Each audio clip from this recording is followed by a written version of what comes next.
Seat तो मैं कहाँ पे थी?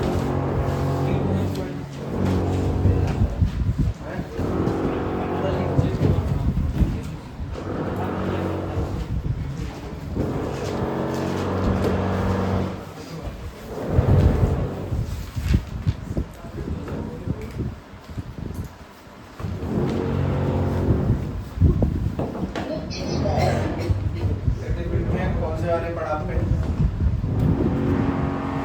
हम लोगों ने पहले लास्ट पढ़ा था इलेक्ट्रिसिटी पॉइंट चार है ना, उसके बाद वाला टॉपिक बताओ मुझे। डाइपोल में दो बातें लिखी हैं, एक्सियल और ये बात शायद सही है। हाँ भाई, शायद इसका ये पता नहीं चलेगा कब तक, ये चार्ज नहीं है, मतलब इस समय से डब्बा ही रखा हुआ है।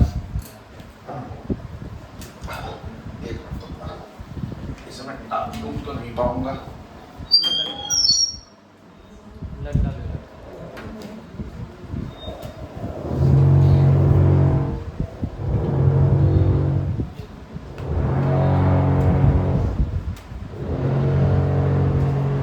पी के फिल्म की तरह डाल दे साथ।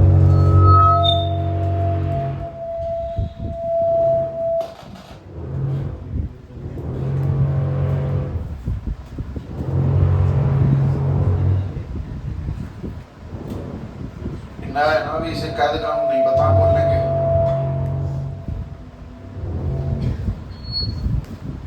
हाँ भाई, तो हम लोग किस जगह पे थे? इलेक्ट्रिक डाइपोल पे, है ना? तुम लोग इलेक्ट्रिक फील्ड का बहुत समझ सके हो कि इलेक्ट्रिक फील्ड का फॉर्मूला क्या था? के फॉर्म में आर स्क्वायर। उसमें तुमने काम की बात ये जानी थी कि नेट निकालने का मतलब हमेशा प्लस नहीं होता। नेट निकालने के लिए तुम्हें ये देखना पड़ेगा कि तीर किस तरफ लगा है, वो जुड़ भी सकता हो घट भी सकता है ना। अपने पास में अगली जो काम की चीज आती है इलेक्ट्रिक डाइपोल। इलेक्ट्रिक डाइपोल समझा था यार।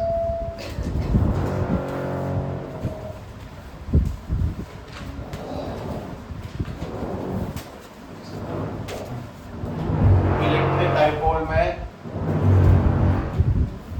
वो भी देखो अंदर क्या लिखा है उसके, एक्सियल और इक्वेटोरियल। मैं जानबूझ के अभी तक कुछ लिखा इसलिए नहीं कि कुछ बात समझा नहीं है पहले, मतलब मैं धुआंधार लिख दूंगा, तुम टिक लोगे, तुम्हें कुछ भी नहीं पड़ेगा, उसका कोई बेनिफिट नहीं है।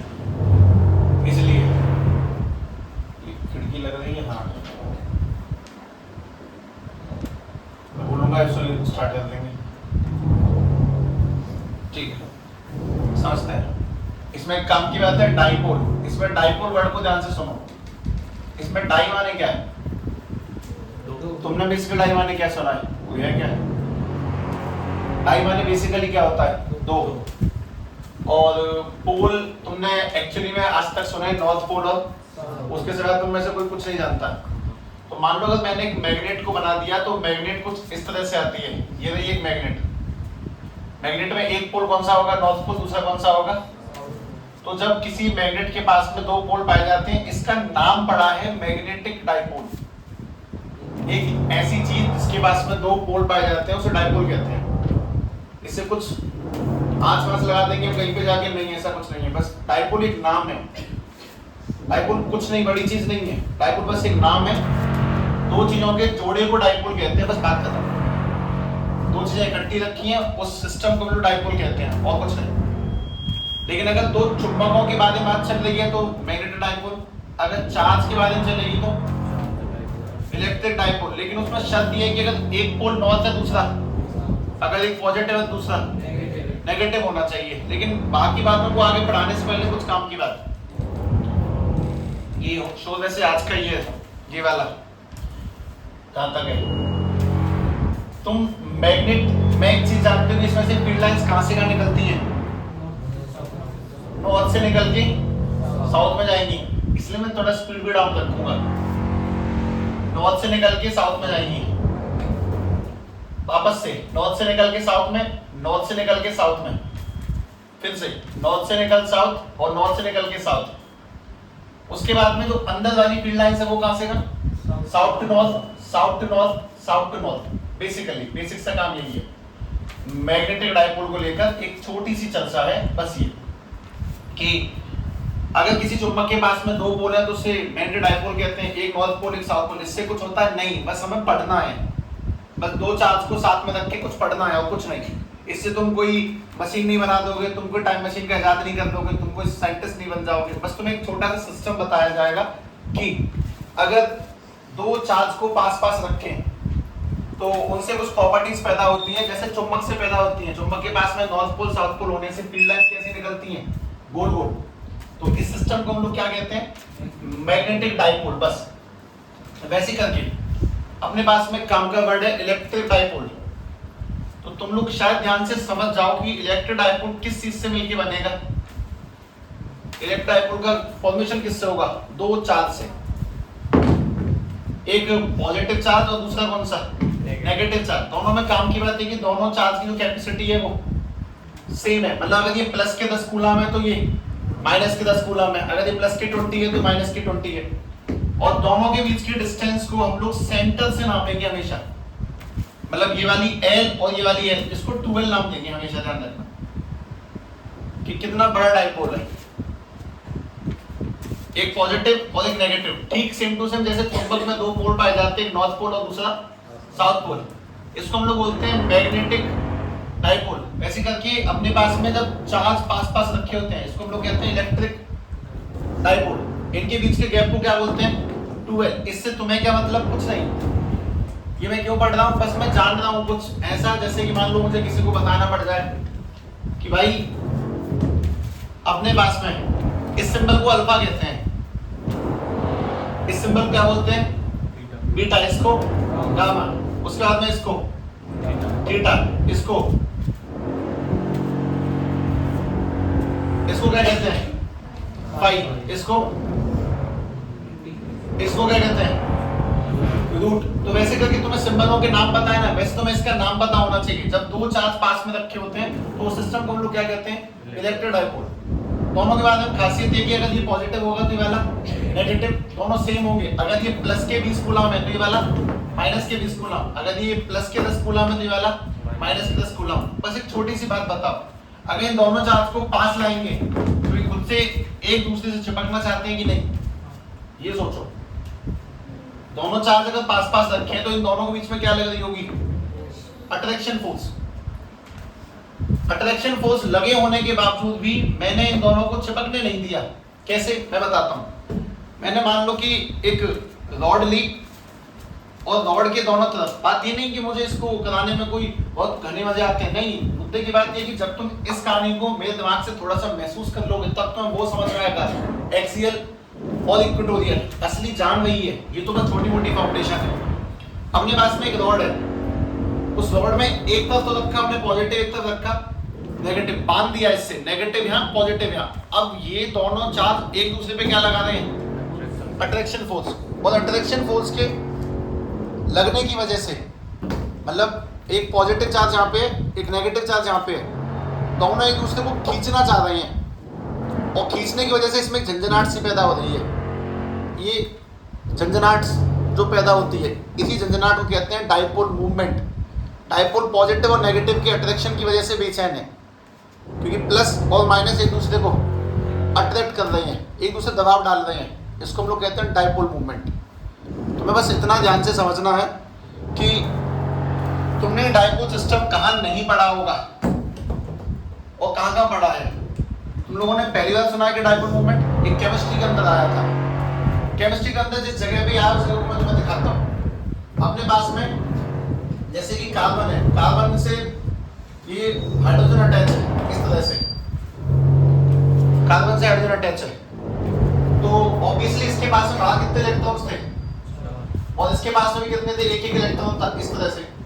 तो दोनों इलेक्ट्रॉन्स के बीच में, हालांकि दोनों पॉजिटिव दोनों नेगेटिव चार्ज है, पर फिर भी दोनों के बीच में पैदा होने वाली जो झंझनाहट है, जिससे दोनों ने एक दूसरे को जकड़े रखा है, उसी को हम लोग क्या कहते हैं, डाइपोल मूवमेंट। जिसकी झंझनाहट स्ट्रॉन्ग होगी उन दोनों की अट्रैक्शन फोर्स भी ज्यादा होगी। जो एक दूसरे को कम खींच रहे हैं वो कम मिलेंगे, जो ज्यादा खींच रहे हैं उनके बीच में पड़ी हुई उस रॉड के कारण वो ज्यादा अनस्टेबल होंगे।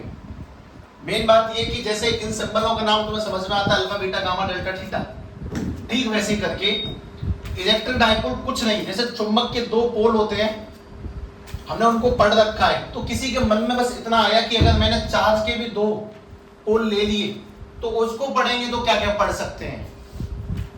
इसका कोई एप्लीकेशन नहीं है। सीधी बात ये कि हमने एक बात समझी कि जैसे मैग्नेट के दो पोल्स होते हैं, मैग्नेट में ऐसे फील्ड लाइंस निकलती हैं, मैग्नेट के बारे में हमने खूब स्टडी की है।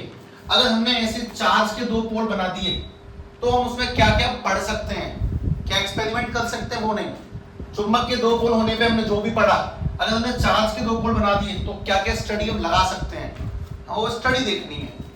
मेन बात ये कि इलेक्ट्रिक डाइपोल क्या चीज है, दो चार्ज का सेटअप, दोनों चार्ज की वैल्यू सेम होनी चाहिए और दोनों चार्ज के बीच की डिस्टेंस को 2L माना जाता है। उसको L नहीं बोलेंगे, 2L हो सकता है तुम्हारी किताब में, कॉपी में 2A लिखा होगा कहीं ना कहीं, हो सकता है तुम्हारे स्कूल में टीचर 2A ही लिखा है, अपन लोग 2L लिखी क्योंकि हमारी साउंड अच्छी है, L माने लेंथ अच्छा लगता है, A माने लेंथ मन नहीं करता बोलने का, इस वजह से। फिर इस बात को पढ़ने से पहले एक छोटी सी बात, सभी को मोमेंटम याद है?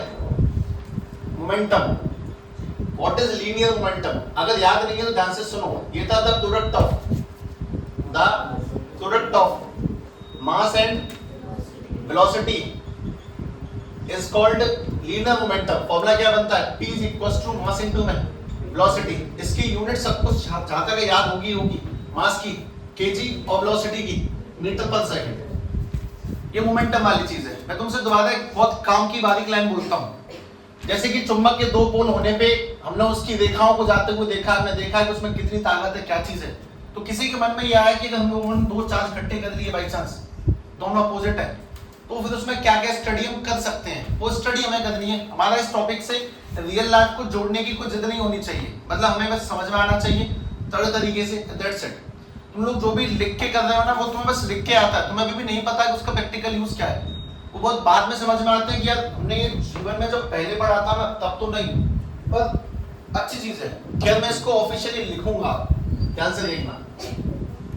इलेक्ट्रिक डाइपोल कुछ नहीं, बस किसी ने एक सेटअप बना दिया दो चार्ज का, उसको पढ़ने के चक्कर में, और वो तुम्हारे सिलेबस में गिर गया तो तुम्हें भुगतना पड़ रहा है, वो कुछ नहीं।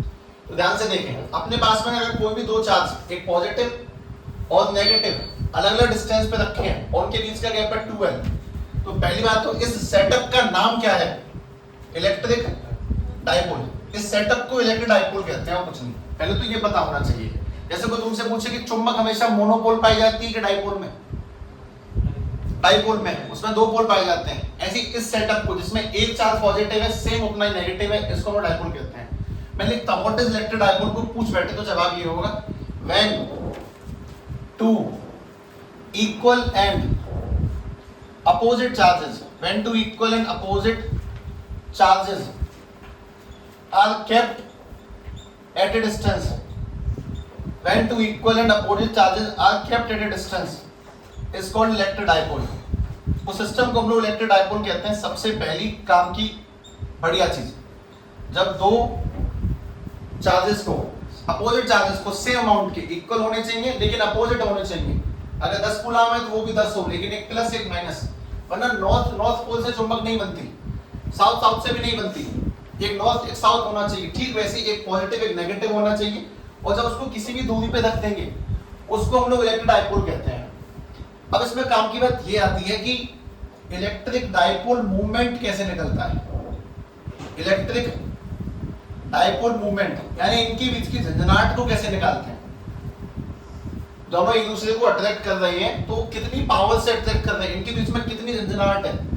हालांकि डाइपोल मूवमेंट वाली चीज तुम केमिस्ट्री का अपने एक चैप्टर जिसका नाम है कोऑर्डिनेशन कंपाउंड, चैप्टर नंबर 5 तुम्हारी बुक का आखिरी पहले पार्ट में, उसमें दोबारा से पढ़ोगे डाइपोल मूवमेंट निकालने का तरीका। लेकिन कहीं ना कहीं कुछ चीजें ऐसी जो पेशेंस से समझ में आती है, मतलब तुम लोग अब तक का जब पुराना रिकैप लगाओगे, जहां से हमारी फिजिक्स स्टार्ट हुई है वहां से लेके अब तक चीजें अंडरस्टैंडेबल लग रही हैं। कूलम्ब्स लॉ ठीक है, इलेक्ट्रिक फील्ड समझ में आया क्योंकि अपॉन आर स्क्वायर। लोगों न्यूमेरिकल्स नहीं कर रहे, न्यूमेरिकल्स कर रहे हैं, लेकिन एक काम की चीज कल मेरे दिमाग में आई थी, मैं सोचा था दोबारा बताऊं, शायद मैंने तुमसे शेयर नहीं किया, इससे हट जाता हूं अलग, वो ध्यान से देखें। काम की चीज ये है, हम लोगों ने मैथ्स का कौन सा चैप्टर कर लिया है? 5 हो चुका है ना? हाँ 6 भी हो चुका है, हाफ जो भी, लेकिन 5 पहले। 6 तो वैसे भी 3 उतरेगा। 5 ध्यान से सुने। जिन लोगों ने 5 कर लिया ऑब्वियसली वहां पे लौट के आऊंगा मैं, तुम्हें 2 मिनट थोड़ा सा घुमाने जा रहा हूँ, फिजिक्स और तीसरा केमिस्ट्री। ध्यान से समझो। चैप्टर 5 जिन लोगों का हो गया है, घर पे फिजूल ना बैठे, ठगुआ ना बैठे, फालतू में समय की बर्बादी बिल्कुल नहीं। पहले तो एनसीईआरटी एक से निपटा दो और उसके बाद में चैप्टर वाइज क्वेश्चंस करो। तो आप पास जो भी बुक हो, ऐसे लगोगा R D Sharma together with whatever जो भी तुम्हारे पास हो, चैप्टर वाइज क्वेश्चंस करें इनके। चैप्टर नंबर 5 के धुआंधार करें। डेली कम से कम 50 से 100 क्वेश्चन होने की स्पीड होनी चाहिए। कोई ज्यादा टाइम नहीं लगता है करने में। इंक्लूडिंग फिजिक्स में हम लोग चैप्टर 1 पे चल रहे हैं, तो चैप्टर 1 में जितने टॉपिक हो चुके हैं सभी लोगों का सबसे पहला काम है रिवाइज देम और दूसरा काम है उनकी न्यूमेरिकल्स। जिन पे एक्स्ट्रा बुकें हैं वो न्यूमेरिकल्स करें टॉपिक वाइज, ज्यादा ना पढ़े, टॉपिक वाइज न्यूमेरिकल करें, आगे मत बढ़ो। अगर कोई सवाल बीच में कठिन लगता है, अटकता है तो मूड मारो, नहीं होता तो छोड़ दो, लेकिन आगे बढ़ जाओ। उससे जूझो मत कि एक कर लेंगे तो उससे जीत जाएंगे, नहीं। न्यूमेरिकल्स करें डेली करें, हल्की हल्की उससे नॉलेज बढ़ती है, न्यूमेरिकल्स से ही नॉलेज बढ़ती है। पहले तो टॉपिक रिवाइज और डेली न्यूमेरिकल्स, कम से कम 1-2 घंटे इसमें, 1-2 घंटे इसमें और लगभग 1-2 घंटे ही इसमें। हालांकि कहानी इसके बाद ही शुरू कर दी जाएगी, एटलीस्ट वो तो शुरू किया जाएगा तो तुम सबके स्कूल में चल रहा, ताकि तुम्हें ये भी रहे कि हाँ ठीक है हमें बात समझ में आ रही कम से कम। लेकिन सभी लोग इस फॉर्मेट को कंटिन्यूस फॉलो करें, कम से कम 2 से 2.5 घंटे इसके लिए, 2 से 2.5 घंटे इसके लिए, 2 से 2.5 घंटे इसके लिए। इसमें रेगुलर 5 से 6 घंटे नॉर्मल, किसी कहने की आवश्यकता ना पड़े तुम्हें कि तुम पढ़ लो, तुम पे काम बहुत है। और जिन पे किताब कॉपी एक्स्ट्रा नहीं हो उन्हें मैं क्वेश्चन भेजूंगा, ऑब्वियसली शायद कुछ समय लगे लेकिन मैं भेजना शुरू कर दूंगा। ठीक है, इधर आ जाओ। इलेक्ट्रिक डाइपोल मोमेंट का क्या मतलब है कि इन दोनों के बीच में लगने वाली फोर्स की झंझनाहट कितनी है, ये कितनी अशांति से बैठे हुए हैं। तो उस अशांति को निकालने का तरीका, जैसे तुम लोगों ने अभी मुझे बताया कि what is momentum, the product of mass and velocity. मैं भी तुमसे कहता हूं इलेक्ट्रिक डाइपोल मोमेंटम, ये मोमेंटम वर्ड से ही निकला है मूवमेंट। तो उसको निकालने का तरीका the product of magnitude of charge. कोई मुझे मैग्नीट्यूड वर्ड का मतलब समझ सकता है? अमाउंट ऑफ चार्ज, ये भी नहीं समझ में आया। मतलब मैं ये कह रहा हूं कि अगर यहाँ पे लिखा है प्लस के 10 कूलम और माइनस के 10 कूलम, तो उसका मैग्नीट्यूड है 10। कितना चार्ज है उसको मैग्नीट्यूड कहते हैं, उसको अमाउंट कह सकता था, बस मैंने ये वर्ड इसलिए लिखा कि तुम अब तक इसी से भिड़ रहे हो। मैग्नीट्यूड यानी कि इसकी गिनती, कितनी कैपेसिटी है इस चार्ज की, 10 कूलम, 20 कूलम, 15 कूलम, कोई बात नहीं। जैसे कि मोमेंटम यानी कि the product of mass and velocity, वैसे ही the product of magnitude of charge and distance between them, दो चार्ज की मात्रा का और उनके बीच की दूरी का मल्टीप्लाई करना कहलाता है इलेक्ट्रिक डाइपोल मोमेंट। मतलब जैसे मोमेंटम कहलाता है मास और वेलोसिटी का मल्टीप्लाई, वैसे ही चार्ज और लंबाई के मल्टीप्लाई को मोमेंटम कहते हैं। Exactly same. इससे तुम्हारी रियल लाइफ में जोड़ने वाली कोई बात नहीं है, इस बात को भी समझो। ये किताबी और बोर्ड वाला ज्ञान है जो यहाँ तक सीमित रहेगा फिलहाल कुछ समय तक, जब तक तुम सवालों के अंदर एंट्री नहीं करोगे। तो इसीलिए इसको किताबी भाषा तक समझने की कोशिश करें। मैं तुमसे दोबारा कहता हूँ, इलेक्ट्रिक डाइपोल मूवमेंट P से ही दिखाया जाता है, जैसे कि मोमेंटम P से दिखाते हैं मास इनटू वेलोसिटी। अब ये जो मैंने ऊपर लिखा है इसको बताता हूँ, the product of magnitude of charge and distance, charge का और उसके बीच की डिस्टेंस के मल्टीप्लाई को हम लोग इलेक्ट्रिक डाइपोल मोमेंट कहते हैं। तो इसीलिए इसका जो फॉर्मूला बनेगा वो Q मल्टीप्लाई में 2L जमता है, ध्यान रखें। Q मल्टीप्लाई में 2L। Q क्या चीज है? चार्ज की कैपेसिटी, दोनों की नहीं लेनी है, बस पॉजिटिव रखना है चार्ज, और इनटू में 2L क्या चीज है? इनके बीच का गैप। चलो तुमसे गड़बड़ करवा लेता हूं। अब मेरे पास लिखा है 3 कूलम, ये वाला गैप है 10 सेंटीमीटर, और ये वाला माइनस के 3 कूलम। इसके डाइपोल मोमेंट बताओ। 3 इंटू में कितना?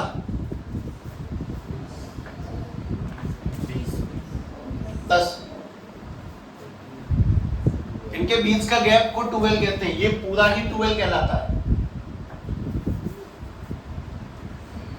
10 दूनी 20 नहीं होगा, आधा L क्या बनेगा फिर? L की वैल्यू 5 सेंटीमीटर, यहां से लेके यहां तक का L 5, यहां से लेके यहां तक का L भी 5। दोनों के बीच का डिस्टेंस 10 है, सिर्फ 10 रखते हैं, 20 नहीं। कभी गलती और ये छोटी सी बात मुझे कैसे पता, क्योंकि मैंने करवाई है ये गलती लोगों से। ध्यान रख के सीधे उनके बीच का गैप रखा 2 into मैथ, कोई बात नहीं, मुद्दे की बात करते हैं। जैसे कि मोमेंटम निकालने का तरीका होता है मास इनटू वेलोसिटी, ठीक वैसे ही इलेक्ट्रिक डाइपोल मूवमेंट यानी दो चार्ज के बीच की झंझनाहट निकालने का तरीका क्या होता है, चार्ज इनटू में उनके बीच की लेंथ। अब जरा इसकी यूनिट ध्यान से देखो, इसकी यूनिट को देखते हैं। चार्ज की unit coulomb, charge in coulomb multiply में डिस्टेंस की, 2 की तो कुछ नहीं होती, डिस्टेंस की यूनिट मीटर। अगर इसको ध्यान से सुनो तो कभी कभी इसको हम सिंपल ऐसे लिख देंगे cm, coulomb metre. Electric dipole movement की यूनिट कूलम मीटर। ये एक्सियल इक्वेटोरियल की कहानी तक नहीं पहुंचा है अभी भी, ये तो नॉलेज की बात चल रही है। एक छोटी सी बात बताओ, इलेक्ट्रिक डाइपोल मूवमेंट एक स्केलर क्वांटिटी है कि वेक्टर? शायद तुम ना बताओ तो मैं बता देता हूं, it is a vector quantity. तो तुम्हें अब तक एक बात ये भी समझ में आ गई होगी कि वेक्टर क्वांटिटी स्केलर क्वांटिटी में क्या डिफरेंस है। स्केलर क्वांटिटी सीधे सीधे जुड़ती और घटती हैं, वेक्टर क्वांटिटी डायरेक्शन देख के जुड़ेंगी और घटेंगी। अगर डायरेक्शन सेम है तो ऐड, अपोजिट है तो माइनस, और एंगल है तो एंगल के हिसाब से। ये वेक्टर क्वांटिटी है तो इसकी डायरेक्शन भी होगी। हाँ इसकी डायरेक्शन है, ध्यान से देखना तो बहुत बड़ी तरह से याद हो जाएगी। चलो मैग्नेट के बारे में बताएंगे, इसकी डायरेक्शन कहां से कहां होती है, अंदर साउथ, साउथ से नॉर्थ। इसकी भी ऐसी होती है, मतलब negative to positive. Electric dipole movement की डायरेक्शन नेगेटिव टू पॉजिटिव मानी जाती है, इस तरह से साउथ से नॉर्थ की। याद करने का तरीका काफी आसान है इसके हिसाब से तो। अच्छा और सोचते हैं, electric field lines positive charge से बाहर निकलती है और नेगेटिव चार्ज के अंदर जाती है। तो किसी ने मुझसे बस यूं ही पूछ लिया कि भाई साहब क्या हम ये समझ सकते हैं कि इलेक्ट्रिक डाइपोल जो हमने बनाया उसकी इलेक्ट्रिक फील्ड लाइंस कैसी निकलेंगी? इलेक्ट्रिक डाइपोल की इलेक्ट्रिक फील्ड लाइंस ड्रॉ करके दिखाओ कि कैसे ड्रॉ होती है। अगर किसी ने मुझे सिंपल पॉजिटिव चार्ज दिया होता तो मैं सिंपल ऐसे भाग के एरो लगा देता, बन गई पॉजिटिव चार्ज से। अगर किसी ने मुझे नेगेटिव चार्ज दिया होता तो मैं अंदर क्यों एरो लगा देता, यही बन गई, सिंपल सिंपल। तो कोई मुझसे पूछता है कि अगर इलेक्ट्रिक डाइपोल की फील्ड लाइंस बना के दिखाओ कैसी बनेगी, बिल्कुल similar to magnetic dipole, same to same, मतलब पॉजिटिव से निकलेंगी और नेगेटिव में आ जाएंगी, पॉजिटिव से निकल के नेगेटिव की ओर आ जाती हैं, सेम टू सेम वैसे ही। पॉजिटिव से नेगेटिव, पॉजिटिव से नेगेटिव बाहर, लेकिन अंदर की ओर दोबारा से नेगेटिव टू पॉजिटिव, नेगेटिव से पॉजिटिव। इसको बनाने के लिए कुछ बातों का ध्यान रखिए, कुछ एक्स्ट्रा एरो ऐसे लगा दिया करो, ऐसे करके कुछ एक्स्ट्रा एरो लगा दो। कुल मिला के मैंने तुम्हें कितनी बातें बताई हैं टोटल। पहली चीज, इलेक्ट्रिक डाइपोल मूवमेंट की डेफिनेशन की वो चार्ज इनटू लेंथ करके मिलता है, उसकी यूनिट ये होती है, उसकी वेक्टर क्वांटिटी है, नेगेटिव से पॉजिटिव जाता है। और उसकी फील्ड लाइंस कैसे ड्रॉ होती हैं, just similar to bar magnet, जैसे मैग्नेट की बनती है। इस चीज को बस कॉपी में और दिमाग में छाप लो, क्योंकि कुछ और काम है इसका। इसका ये मेन काम नहीं है कि तुम्हें समझ में कितना आता है, इसका मेन काम है तुम्हें याद कितना है। वो P into QL निकला, Q into 2L निकला कैसे, दैट्स इट, और कुछ नहीं। एक चीज तो मुझे इसमें काफी सही लगती है, दैट इज डायमेंशन। तुम्हें बनाना है बस, और कुछ नहीं। सभी मुझे चार्ज का डायमेंशन बता सकते हैं, मैंने उस दिन हाईलाइट करके लिखा था चार्ज का, वो रिवाइज करें। ऐसा नहीं कि साहब मैं पन्ने पलट के अब देखूंगा कि क्या है उसका डायमेंशन, ये नहीं चाहिए। चार्ज का डायमेंशन देखो, चार्ज का करंट का फॉर्मूला होता है चार्ज अपॉन में टाइम। तो करंट की यूनिट एम्पियर, टाइम की टी मल्टीप्लाई करा, चार्ज आ गया। यानी कि चार्ज का डायमेंशन हो गया 80 और लेंथ का डायमेंशन हो गया L, 80L। ठीक है, ये तुम्हें याद नहीं होगा ना, इसीलिए मैं कुछ और लिख देता हूँ। ALT, ऑल्ट कीबोर्ड में की आती है, alt plus F4, shut down हो जाता है सीधे, उससे विंडो ऑफ हो जाती है जितनी भी होती हैं। खैर मेन बात की इलेक्ट्रिक डाइपोल मूवमेंट दो चार्ज के बीच की झंझनाहट है जो कि बिल्कुल मैग्नेट से कंपेयर करते हैं, उसको निकालने का फॉर्मूला Q into 2L है, उनके बीच की दूरी, unit cm, dimension ALT, vector quantity, पूछ बैठे को डायरेक्शन कहां से कहां है, तो साउथ टू नॉर्थ, यानी कि माइनस से प्लस। मैं तो S और N याद रख रखा है, कोई नेगेटिव पॉजिटिव नहीं। लेकिन इसका मेन आधार क्या है, किस कारण से तुम्हें ये सब कुछ दिखाया जाता है, वो समझना है। मुझे सिस्टम को बताया ही क्यों गया, इसमें जब कोई रियल लाइफ एप्लीकेशन ही नहीं है, बस ये बोर्ड में जो सामने लिखा है वो मुझे कॉपी में उतार के याद करना है, ऐसा कुछ कहा जा रहा है फिलहाल, क्यों, इसका मेन प्रिंसिपल क्या है, तो मेन प्रिंसिपल ध्यान से देखो किस कारण से। जब तुम इस चैप्टर खत्म करोगे ना, अभी तुम्हें चैप्टर लेंदी लगेगा, खत्म कर दी चैप्टर एक पन्ने में शॉर्ट हो जाएगा, अभी एक पन्ने में भी नहीं आ रहा, चैप्टर एक पन्ने में खत्म है, इतना छोटा महसूस होगा करने के बाद में, पहले रूट में नहीं। ध्यान से सुने, हमें एक्चुअली में क्या पढ़ना है इस पूरी कहानी के अंदर, इलेक्ट्रिक फील्ड, ये उसी के अंदर लिखा हुआ है। हमें इसमें इलेक्ट्रिक फील्ड निकालनी है, एक तो कौन सी पोजीशन पे, एक्सियल पे, दूसरा इक्वेटोरियल पे, और तीसरा वो जो तीसरा पॉइंट लिखा अगला वर्ल्ड, हाँ मतलब उसको शॉर्ट में लिख लो, जनरल पॉइंट लिख लो, जनरल पॉइंट।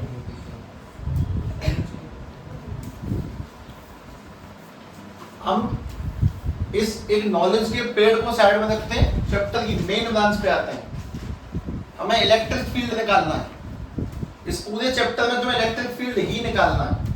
तुमने गॉस लॉ भी जो लिख रखा है उसमें इलेक्ट्रिक फील्ड ही निकालना है। इस पूरे चैप्टर में दो ही मेन चीज है। चैप्टर का नाम क्या है वैसे ये बताओ? इलेक्ट्रोस्टैटिक्स नहीं है, वो तो ब्रांच है इसकी। Electric charges and field. Charge पढ़ लिया, तुम फील्ड पढ़ रहे हो। तुमने अभी कल एक फॉर्मूला सीखा था कि मेन इलेक्ट्रिक फील्ड का फॉर्मूला होता है फोर्स अपॉन में चार्ज। फिर तुमने बात निकाली कि किसी भी सिंगल चार्ज से किसी r डिस्टेंस पर इलेक्ट्रिक फील्ड निकालने का फॉर्मूला होता है k क्यू अपॉन में r स्क्वायर। अब तुम इलेक्ट्रिक फील्ड निकालना सीखोगे डाइपोल की वजह से तीन जगहों पे। पहला, ये अपने पास में कोई डाइपोल है, पॉजिटिव का q माइनस के क्यू, ये इसकी एक्सिस है, इसी एक्सिस पर निकालना। यहां निकालेंगे एक तो इलेक्ट्रिक फील्ड कितनी होती है, this is called axial position. उसी के सामने निकालना, इस कॉल्ड एक्सियल पोजीशन, चाहे इस तरफ चाहे उस तरफ। उसके परपेंडिकुलर निकालना, इलेक्ट्रिक फील्ड परपेंडिकुलर ऊपर की ओर निकालना, 90 के एंगल पे निकालना, इस कॉल्ड इक्वेटोरियल। 90 के एंगल वाली पोजीशन को इक्वेटोरियल कहते हैं, ये 0 एंगल वाली पोजीशन को एक्सियल कहते हैं। और अगर किसी भी डाइपोल में ना हम 90 पे खड़े हैं ना इधर खड़े हैं, कहीं बीचों बीच में किसी और एंगल पे खड़े हैं, उसको हम लोग क्या कहते हैं? General point.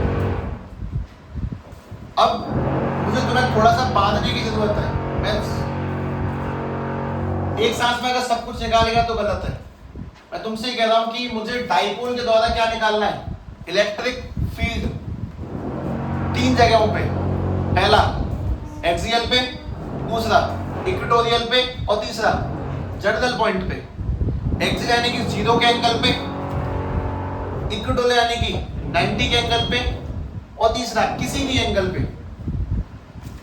उसको समझना है, क्योंकि बात मेरे बोलने से तुम्हें याद नहीं हो जाती, इसीलिए मैं लिख रहा हूं।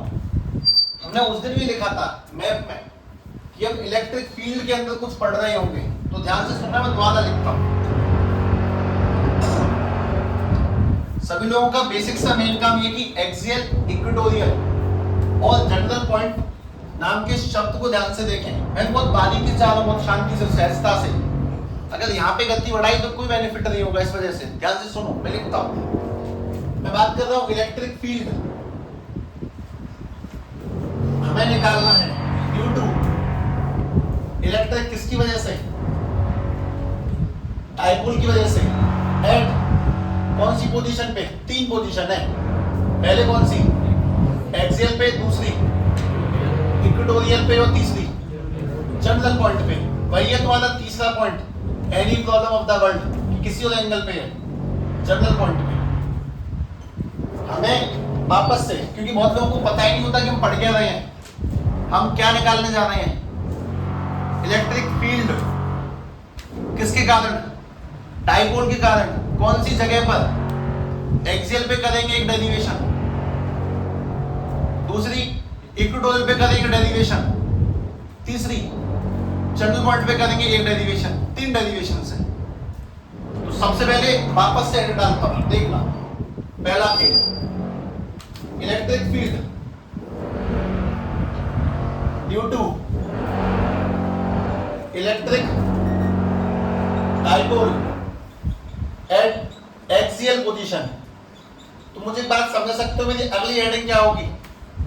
Electric field due to electric dipole at equatorial, और अगली हेडिंग होगी एट जनरल पॉइंट। वापस से एक चीज जो दिमाग में नहीं जा रही है, कहीं ना कहीं हल्की फुल्की जा रही है, भूलने की संभावना है, इसीलिए उसको लिखता हूं।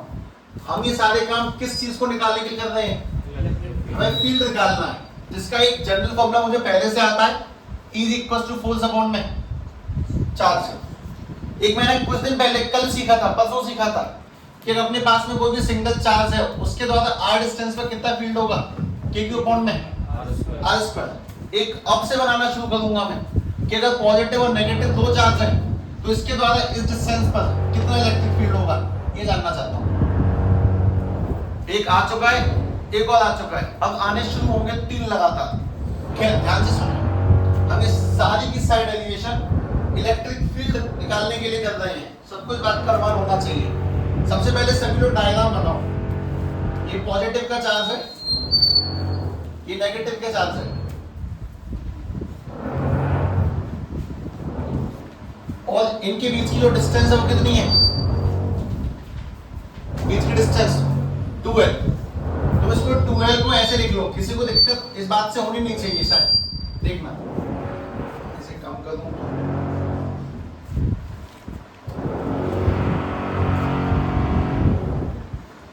हाँ भाई, ये देख रहा है, ये 2l ही लिखा है। तुम कौन सी पोजीशन पे डेरिवेशन करना चाहते हो? एक्सियल पे। एक्सियल यानी जो इसकी एक्सिस यानी इसकी लाइन के सामने मिल जाएगी, ये वो एक्सियल पोजीशन। इसको हम लोग एक्सियल पोजीशन कहते हैं, जो यहीं पे मिल जाती है। मैं इस जगह जानना चाहता हूं कि इलेक्ट्रिक फील्ड कितना होगा, लेकिन तुम मुझे बात बताओ, इस जगह पे इलेक्ट्रिक फील्ड किस किस की वजह से होगा? कितने चार्ज की वजह से होगा? लॉजिकली ये रखने वाली चीज नहीं है। मतलब किसी टाइम पे ऐसा सीन भी रहा है कि बालकों को ये कभी याद नहीं होती, जिसे याद करते हैं वही बेवकूफ है, याद करनी ही नहीं है। ये टोटली समझ में आती है, कुछ नहीं है इसके अंदर। हाँ, कुछ ऐसी बातें होंगी जो आज अजीब लगेंगी, बाद में बहुत कंफर्टेबल हो जाएंगे हम लोग। पहली बार में ना चीजें लंबी लगती हैं। तुम लोग इस सफर पे जाओ, टूर पे जाओ, तो पता नहीं कहाँ जाना है, तो लगेगा कि कितनी देर में पहुंचे, लौट के आएंगे तो बड़ी जल्दी आ गए। वो जो फिनोमेना है ब्रेन का, रास्ते को देख के उसको भाप लेना कब खत्म होगा, वो तुम लोग अभी एक्टिवेट नहीं कर सकते। जब मैं डेरिवेशन पहली बार में करूंगा तुम्हें लग कितनी लेंदी है, और जैसे ही मैं इसको दोबारा करूंगा, हाँ ठीक है 5 मिनट का काम है बस। पहली बार में करते समय में कुछ बातों का ध्यान ये रखना पड़ता है कि मुझे तुम्हें समझानी है, लिखवानी नहीं है, बस ये बात है। तुम लोग एक काम बताओ, ये पहला चार्ज है पॉजिटिव, ये दूसरा चार्ज है नेगेटिव, 3 लगवाओ। पहले चार्ज से इलेक्ट्रिक फील्ड कहाँ होगा? लेफ्ट या राइट? राइट, क्योंकि पॉजिटिव से इलेक्ट्रिक फील्ड इस तरफ जाता है E1, और दूसरे में नेगेटिव है तो उसकी तरफ होगा, खुद की तरफ होगा, तो इस तरफ आ जाएगा E2। मुझे एक सवाल का जवाब और चाहिए, E नेट निकालने के लिए क्या करेंगे? जोड़ेंगे, घटाएंगे? घटाएंगे। 2 में से 1 या 1 में से 2, बड़ा कौन है? किसका प्रभाव ज्यादा है? पास कौन है? नेगेटिव वाला पास है, इसका प्रभाव ज्यादा है, इसकी ताकत ज्यादा है, तो घटाने के लिए किसको घटाएंगे? E2 minus E1। इस समय क्या निकल के आ जाएगा? निकालते हैं, फील्ड निकालते हैं। अच्छा, E का फॉर्मूला पता है ना तुम्हें? KQ अपॉन में, तुमने न्यूमेरिकल भी किया था। तुमने न्यूमेरिकल ऐसे नहीं की कि मेरे मन में जो आएगा मैंने लिख दिए, तुमने न्यूमेरिकल वही करे हैं जो तुम्हारे भविष्य में काम आएंगे, ध्यान से देखना। लेकिन इस पूरी कड़ी में सबसे काम की चीज है, तुम्हें बस एक बात का सबसे पहला ध्यान रखना है, डिस्टेंस। ये वाला पॉइंट कितना दूर है यहाँ से, बस वही है मेन चीज, उससे ऊपर कुछ नहीं है। इस पॉइंट की डिस्टेंस कितनी है? इस पॉइंट की डिस्टेंस को सेंटर से नापेंगे, यहां से यहां तक की डिस्टेंस को मैंने मान लिया x, डिस्टेंस x मानी गई। है ऑब्वियसली पहली बार में लंबा लगेगा ये, लेकिन बाद में आसान है। बात समझना, हमने सेंटर से इस दूरी को x नाम दे दिया। तुम्हारा मेन काम है बस डायग्राम को अच्छे से लेवल करवाना और कुछ नहीं। एक बात बताओ, इस वाले चार्ज प्लस q से ये वाला पॉइंट कितना दूर है?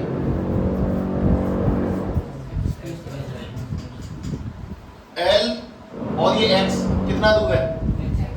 x प्लस L, ठीक है। L वाली दूरी तो यही हो गई और x और डिस्टेंस ये नहीं, तो मतलब एक तो L ये प्लस x ये। मैं इसको ऊपर लिख देता ना, L को बहुत अच्छा लगता। अब देखो पहले वाले चार्ज से ये वाला पॉइंट कितना दूर है? x plus L। शांति से सोचना। दूसरे वाले से नेगेटिव वाले से ये वाला पॉइंट कितना दूर है? सोचो सोचो, ये पूरी कितनी है? उसमें से ये L हटा दो तो बचा कितना? x minus L। डेरिवेशन को थोड़ा सा समझने के लिए सबके लिए एक छोटा सा काम। ये पॉजिटिव नाम का चार्ज है, यहां से इस पॉइंट की डिस्टेंस कितनी है? x प्लस L पहले वाले से। और दूसरा नेगेटिव नाम का चार्ज है, दूसरा नेगेटिव नाम का चार्ज है, उससे इसकी डिस्टेंस कितनी है? x minus L। मैंने बस डायग्राम लेवल किया। अब तुम्हारा मेन काम शुरू होगा, तुम लेंथ बताओगे मुझे सारी की सारी। सबके लिए मोस्ट इंपोर्टेंट फिनोमेना, इस पूरी डेरिवेशन में most important phenomena, the golden word जो इसको आसान बनाता है, दैट इज डायग्राम। सर इसका डायग्राम एंड डिस्टेंस को लेवल करना सीखें। इसका डायग्राम बना दिया, डिस्टेंस देख ली, जिसको ये आता है वो सब कर लेगा। इसमें स्टार्टिंग में लेंथी लगती है, बाकी लेंथी है नहीं। सभी लोग मुझे एक एक करके सारे पॉइंटों को बोल दें, मैं तो लिखते चलता हूँ, ऐसे देखना। इवन निकलवाओ मुझसे।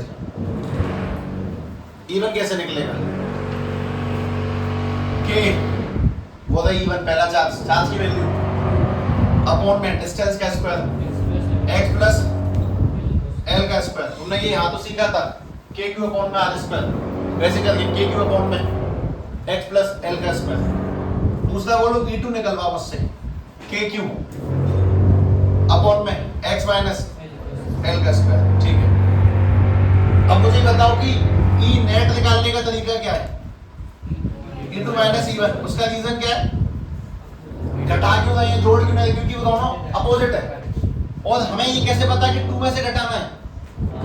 क्योंकि पास दूसरा है तो दूसरे का प्रभाव ज्यादा होगा। कल को अगर यही डायग्राम ऐसे हो जाता, मैं नेगेटिव चार्ज यहां रख दिया होता, पॉजिटिव यहां रख दिया होता, फिर मैं तुमसे पूछता यहां बताओ अब किस में से घटाते? प्लस वाले में से माइनस वाले को, घट के नहीं जाएंगे ना। चलो कोई नहीं, ध्यान से बात सुनो। जब घटाने आएंगे तो E net is equal to में E2 की जगह पे वैल्यू k क्यू अपॉन में x माइनस L का स्क्वायर, ठीक है, मैं इसको बदल देता हूं, माइनस E1 की जगह पे k क्यू अपॉन में x प्लस L का स्क्वायर। खत्म, डेरिवेशन फिनिश हो गई। अब सॉल्व होगा। समझाने वाली बात तो यहीं तक है, किसमें से क्या घटाना है। अब एलसीएम लेना है, होल स्क्वायर करना है, सॉल्व करना है, जहां तक सिंपलीफाई हो सकता है वहां तक करना है। डेरिवेशन तो यहीं तक है, इस बात को समझना सीखो, ठीक है। अब एक काम करो, अगर तुम लोगों ने लिख लिया है अपनी कॉपी में कहीं तक भी, जहां तक भी ठीक है, एकदम लास्ट वाले पन्ने पे जाओ, रफ कॉपी की तरह, पिछले पन्ने पे, रफ के पिछले पन्ने पे डायग्राम बनाओ इसका बिना देखे। दो चार्ज हो गए L और L, मान लिया इस पॉइंट के x प्लस L, कौन सी x माइनस L, वो बनाए अपने दिमाग से। और क्योंकि मुझे तुम्हें ये हिम्मत देनी पड़ेगी कि चिंता नहीं, ये चीजें समझ में आती हैं, ऑब्वियसली थोड़ा सब्र के साथ चलते हैं, डेफिनेटली मैं तुम्हें सिखा दूंगा पक्का।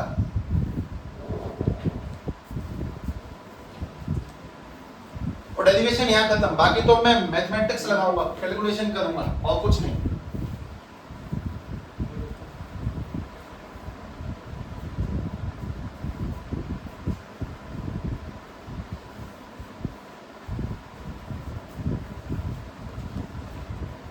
उन्होंने कल तक जो सवाल करे वो फाउंडेशन थे।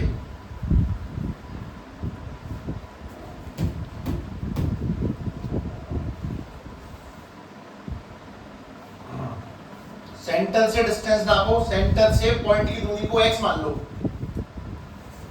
उसके बाद में ये सोचो कि पहले चार से कितना दूर है भाई और दूसरे से कितना दूर है। पहले से दूरी कितनी है x प्लस एल और दूसरे कितनी दूरी है x माइनस एल। और बाकी मैंने कल वाले फॉर्मूले का इस्तेमाल किया, मैंने कोई नई रामायण नहीं रची है। हमारा मेन खेल शुरू होता है। चलो सॉल्व करते हैं। कोई मुझे हिंट देगा मुझे इसमें पहला काम क्या करना चाहिए? मैं कुछ भी अपने मन से करूं मुझे टोक देना। Common d net is equal to में k क्यू कॉमन लिया तो ब्रैकेट में सबसे पहली चीज 1 अपॉन में x माइनस l का स्क्वायर माइनस 1 अपॉन में x प्लस l का स्क्वायर। ठीक है, कॉमन ले लिया। दूसरा काम बताओ।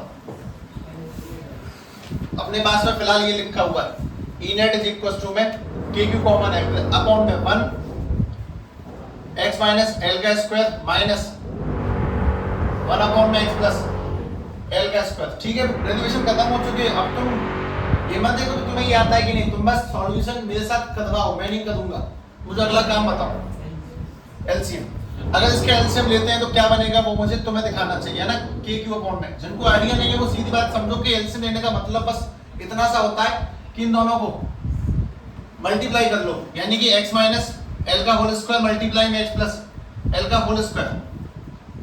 x माइनस तुम लोगों को ट्रिग्नोमेट्री 10वीं तक इसीलिए पढ़ाई जाती है तुम्हें ये सिखाया जा सके कि x माइनस l से x माइनस l घटा क्या बचा, x प्लस जो बचा उसका ऊपर मल्टीप्लाई करेंगे यानी कि x प्लस l का whole square, x plus l का whole square minus x plus l से x प्लस l घटा जो बचा ऊपर यानी x माइनस l का होल स्क्वायर। अब ये डेरिवेशन चाहे 2 पन्नों में चली जाए चाहे 20 पन्नों में चली जाए कोई फर्क नहीं पड़ता, तो बस यहाँ तक की बात समझ में आनी चाहिए। कैलकुलेशन हम अपने दिमाग पे छोड़ेंगे लेकिन देखेंगे तो कर पाएंगे। ठीक है, E net is equal to में E net is equal to में के क्यू। जरा अगला काम बताओ तब तक मुझे।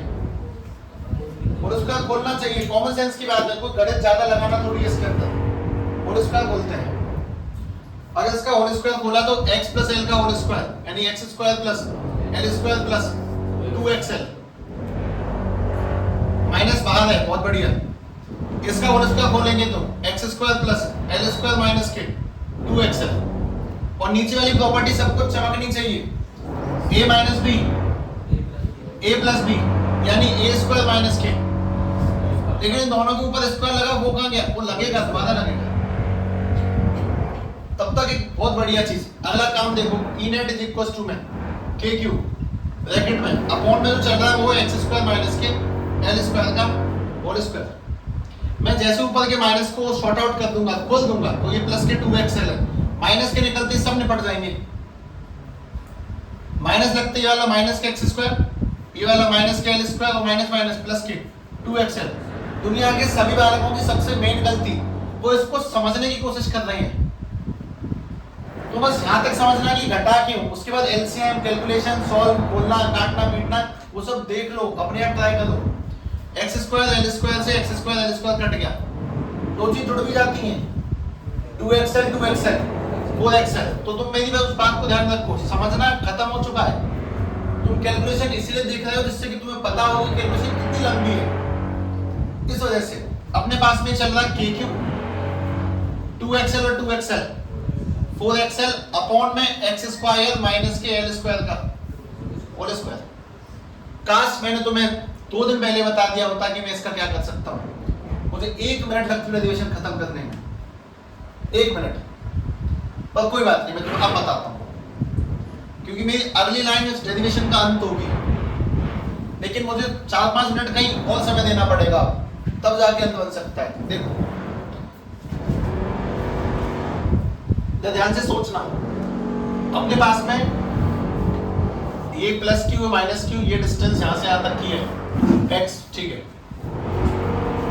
और छोटी सी बात ये है कि जरा सोचो, अगर हमारे पास में x की वैल्यू 10 है और l की वैल्यू 0.1 है, तो x का स्क्वायर बताओगे 100, जरा l का स्क्वायर बताओगे 0.01।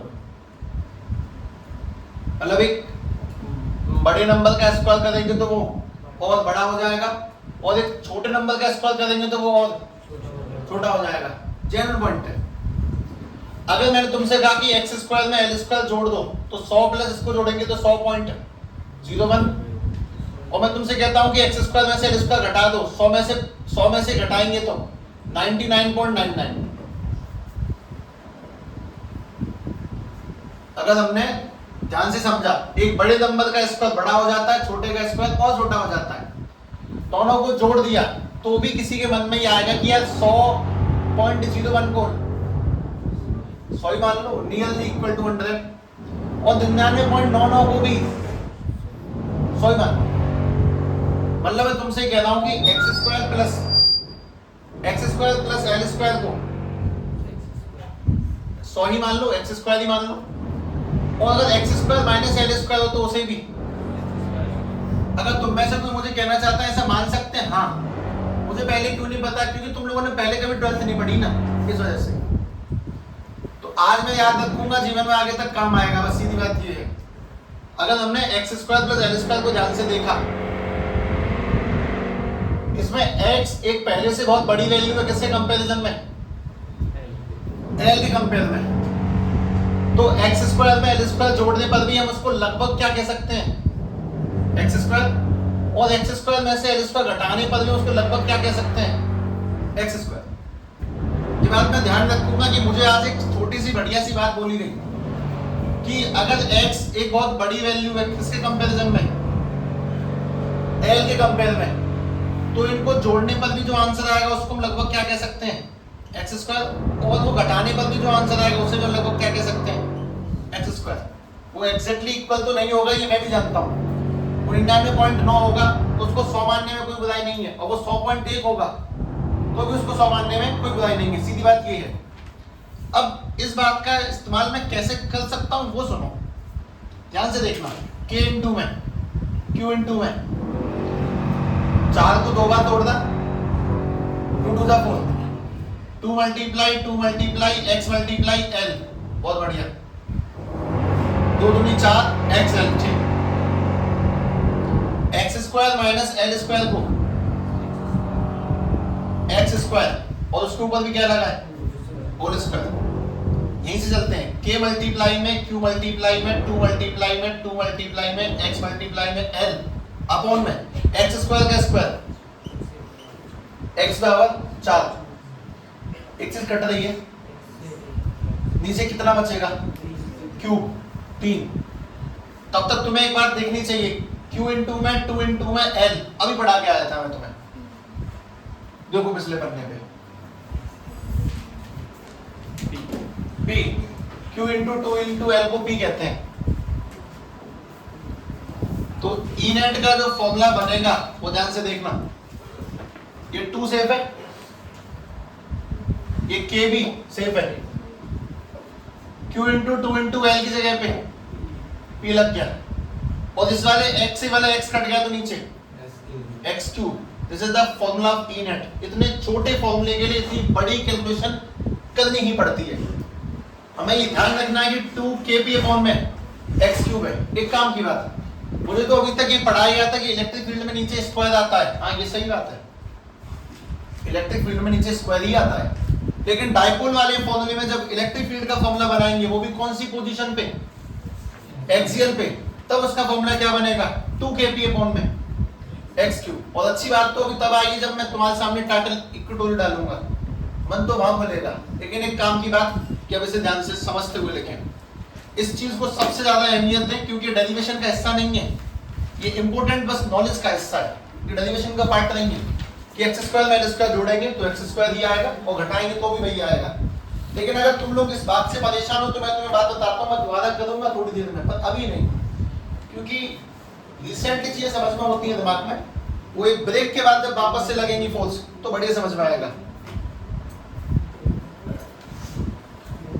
इलेक्ट्रिक फील्ड का तीसरा फॉर्मूला तुम्हारे सामने है, पहला फोर्स अपॉन में चार्ज, दूसरा kq अपॉन में r स्क्वायर, तीसरा 2kp अपॉन में x क्यूब। लेकिन सब में अंतर है, फोर्स अपॉन में चार्ज जनरल फॉर्मूला है, kq अपॉन में r स्क्वायर किसी सिंगल चार्ज का फॉर्मूला है, और 2kp अपॉन में x क्यूब डाइपोल का फॉर्मूला है इलेक्ट्रिक फील्ड को लेकर।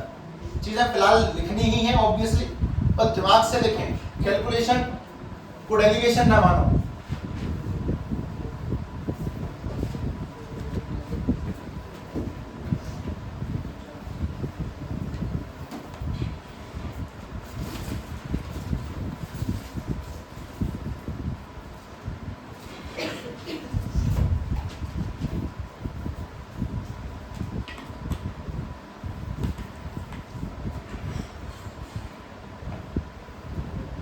इसकी लेंथ ज्यादा लगने का सिंपल रीजन है, बहुत सी बात है नहीं नहीं है, बहुत सी चीजें अजीब अजीब सी भी है, पर नहीं है ये, मैं कह रहा हूँ ना चीजें सेट मैं ही करूंगा लौट के।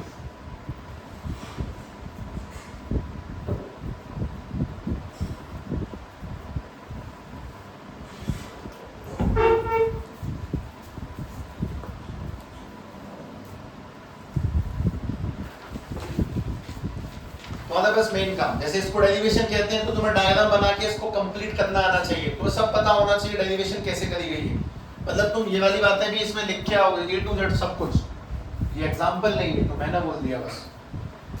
और हाँ ये इम्पोर्टेंट है, ये बहुत ज्यादा इम्पोर्टेंट है, तुम जब भी अपने विद्यालय में डाइपोल शब्द को सुनोगे तब तुम्हारे सामने एक शब्द और प्रकट हो जाएगा, दिस इज वेरी इंपॉर्टेंट, ये पेपर में आती है ऐसा कुछ। बाद में विद्या मंदिर में कहाँ चल रहे हैं फिजिक्स में?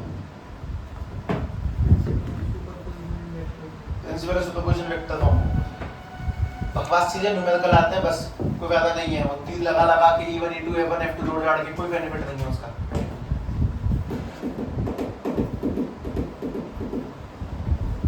दिस इज कॉल्ड एनालिसिस, जब बोर्ड की तैयारी है तो वही जो बोर्ड में आता है।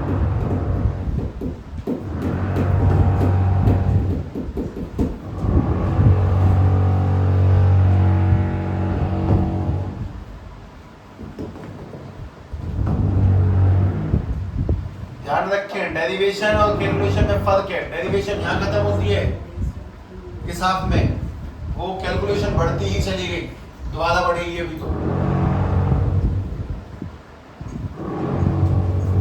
तुम मुझे एक सवाल का जवाब ये दे दो, तुमने इनको घटाया क्यों? दोनों सेम होती तो जोड़ देते, दोनों के बीच का एंगल 90 होता तो पीजीटी लगाते, और दोनों के बीच का एंगल अगर 90 ना होता, 0 ना होता, 180 ना होता, उल्टी ना होती, सेम ना होती, 90 भी ना होती तो √a² b² 2ab cos theta, ठीक। वेक्टर इसीलिए तो पढ़ा था, शायद तुम्हें पता नहीं। मैं डेरिवेशन जब दोबारा करूंगा थोड़ी सी आंखें अच्छी होंगी और बढ़िया लगेगा, जल्दी खत्म होगा, इस बार महसूस होगा, लेकिन फर्स्ट अटेम्प्ट में नहीं होता, तुम्हारी दिक्कत नहीं है, तुम्हें बात समझाना जरूरी है कि शब्द रखो।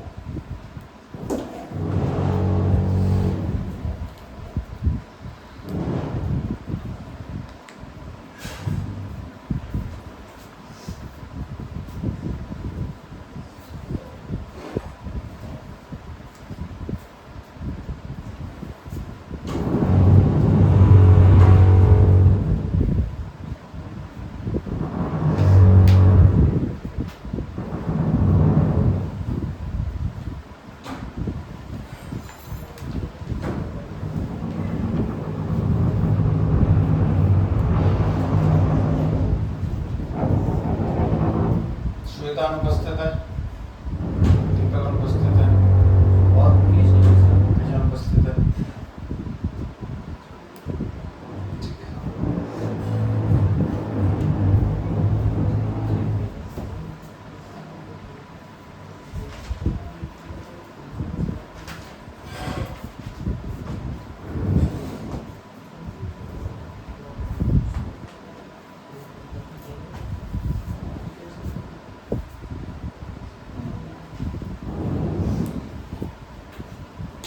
ट्यूटोरियल दिखाऊंगा, उसके बाद दोबारा से करेंगे, देखना। पर फिर तुम्हें लगेगा तो 5 मिनट का काम था, इसमें 1 घंटा लग गया।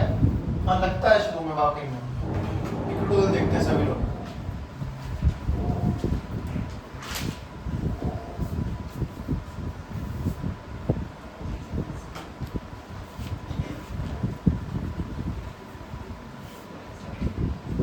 इस पूल डेरिवेशन का सबसे मेन प्रिंसिपल कौन है? डायग्राम और डिस्टेंस को लिखना। अगले का भी यही है, उससे अगले का भी सेम वही है, डायग्राम और डिस्टेंस, बस और कुछ नहीं है। देखना किसे मिटा दो, लिखने की रफ्तार थोड़ी स्लो रखी, समझने की पहले।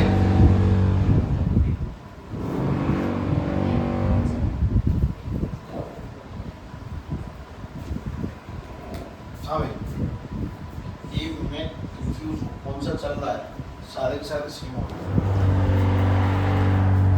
हाँ भाई सुनो, हम लोग क्या निकालने जाते हैं दोबारा से? इलेक्ट्रिक फील्ड किसके द्वारा? डाइपोल के द्वारा। कौन सी पोजीशन पे? इक्वेटोरियल कहने को इक्वेटोरियल, लेकिन हम लोग जो भाषा समझते हैं उसका नाम क्या है? परपेंडिकुलर। इक्वेटोरियल यानी कि परपेंडिकुलर पोजीशन पे। डायग्राम बनाता हूं मैं। अपने पास में ये कोई पॉजिटिव चार्ज है, ये कोई नेगेटिव चार्ज है, इन दोनों के बीच का गैप L और L कितना? 2L है, सही है। अभी मैंने जो तुमसे पिछले डेरिवेशन करवाई थी, मैंने तुमसे कहा था कि सेंटर से x डिस्टेंस पर कोई पॉइंट है, हाँ तुम्हें क्या निकालना है? Electric field. सेंटर से x डिस्टेंस पर कोई पॉइंट है, दोबारा कहता हूं, सेंटर से x डिस्टेंस पर कोई पॉइंट है, यहाँ क्या निकालना है? Electric field. दोनों x में फर्क क्या है? वो जो x था वो इसी एक्सिस में था, वो एक्सियल है, और ये जो x है वो ऊपर है, ये इक्वेटोरियल है। सेंटर से ही नापी दोनों डिस्टेंस, वो डिस्टेंस भी सेंटर से x आगे बढ़ाई थी, ये डिस्टेंस सेंटर से x ऊपर पहुंचाई है। तुम्हारा मेन काम पहली चीज, इलेक्ट्रिक फील्ड यूं लगेगी,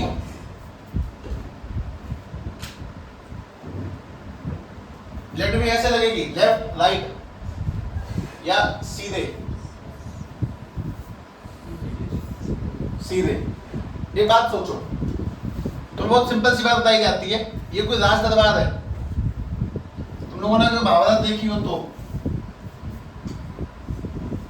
तो यहाँ सेंटर में राजा बैठते हैं, सेंटर में राजा, उसके बाद में पट्टियां बिछी होती हैं, चलते हैं, शायद पता हो पट्टियां, यहाँ पे उनके वो बैठे रहते हैं मंत्री जो भी हैं, जो उनसे चर्चाएं करते हैं, लाइक दैट। मंत्री तो दूर बैठा देते हैं, एक इधर और ये वाला मंत्री वाला ग्रुप इधर, ठीक है ठीक है, ये तो राजा के दरबार में आने के 3 गेट हैं, गेट नंबर 1, गेट नंबर 2 और गेट नंबर 3। गेट नंबर 3 से तो ठीक है, सिंपल सीधे राजा के सामने खड़े हो जाएंगे, बहुत बढ़िया। गेट नंबर 2 से आने का सही तरीका क्या है? ऐसे आओ, फिर यूं सीधे जाओ, ये ऑफिशियल तरीके हैं, तगड़े तरीके। लेकिन बुद्धिमान व्यक्ति को पता है कि मैं ऐसे क्यों घूमूं, सीधे यूं ना पहुंच जाऊं। ये मैंने कहां देखा बताता हूं, पुरानी जो महाभारत है, पितामह भीष्म उसमें आते हैं धृतराष्ट्र के सामने, पहले सीधे आते हैं, फिर उसके बाद ऐसे मुड़ते हैं, फिर सामने जाते हैं। I just want to know कि तुम डायगोनली क्यों नहीं गए थे, शॉर्टकट मिल जाता कुल मिला के। अब इस डिस्कशन को करने का मेन रीजन ये था कि मैं तुम्हें आपसे डिस्ट्रैक्ट कर दूं हल्का सा, मेरा मन नहीं था कि मैं तुम्हें इस पे पहुंचाऊं। अब तुम ध्यान से सोचो वापस से कि इस पे लगने वाली, ये पहला चार्ज है, ये दूसरा चार्ज है, ये पॉजिटिव है, ये वाला नेगेटिव है, तो पॉजिटिव वाले से लगने वाली इलेक्ट्रिक फील्ड अवे होगी कि चार्ज की तरफ होगी? उसको हम नाम क्या देंगे? D1। और वो ऐसे नहीं लगेगी यूं करके, सीधी लगती, और नेगेटिव वाले से लगने वाली तरफ होगी, इसको हम क्या नाम देंगे? क्या तुम इनको जोड़ सकते हो सीधे E1 + E2? ना। क्यों? कब जुड़ती हैं? जब दोनों सेम होती तो प्लस हो जाता, दोनों उल्टी होती माइनस हो जाता, दोनों अगर 90 के एंगल पे होती तो पीजीटी हो जाता। दोनों खेल ही अलग खेल रही हैं, एक उधर है एक इधर है, इनके बीच का एंगल कितना है? तो अब इन्हें जोड़ने के लिए, अब इनका नेट निकालने के लिए तुम्हें क्या करना पड़ेगा? √E1² + E2² + 2E1 E2 और cos थीटा यानी इनके बीच का एंगल। अब तुम सीधे सीधे नहीं जोड़ सकते, मतलब ये डेरिवेशन पिछली वाली से कॉम्प्लेक्स बन गई है, मजबूत है, मैंने जबरदस्ती नहीं करी है कि ऐसे जोड़ना है, उनके बीच का एंगल थीटा आ रहा है, मैं क्या करूं? सीधी बात ये है। अब कहीं ना कहीं इस कहानी को सुलझाना तो पड़ेगा, उसको समझ लेते हैं। खैर, इस वक्त नेट निकालने के लिए अपने पास में सिस्टम क्रिएट होता है √E1² + E2² + 2E1 E2 cos theta. मैंने इस डेरिवेशन को आज तक इस तरीके से नहीं किया, कुछ और अप्रोच लगाई इसे करने में, आज शायद पहली बार ऐसे करूं तुम्हारे सामने, क्योंकि मैं जो सिखा रहा हूं चाहता हूं उसी पैतरे में चलते रहे, पैतरों को तोड़ा ना जाए बस।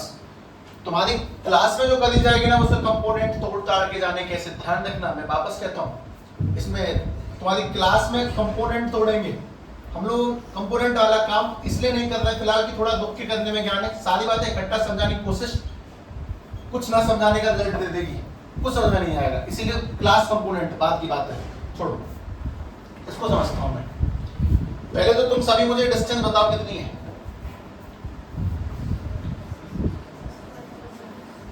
एक्स एल, ये डिस्टेंस कितनी होगी? Under root x square plus क्या लगाया तुम लोगों ने?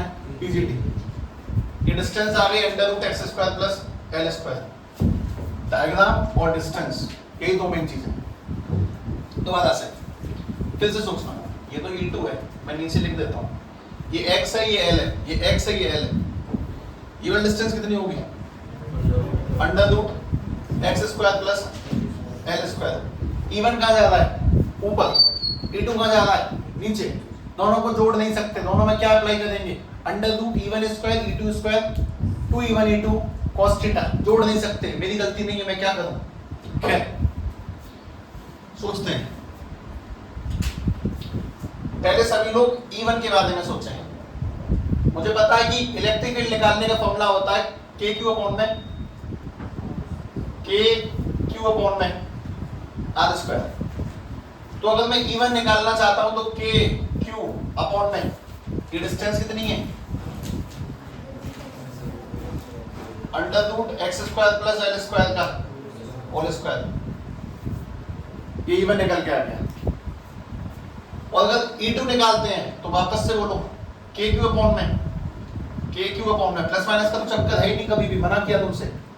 इवन डिस्टेंस कितनी है? Under root x square plus l square का होल स्क्वायर। तुम जब E1 निकालोगे तो मैं समझ में आया कि सब स्क्वायर से रूट कटता है, तो ये रह जाएगा x square plus l square.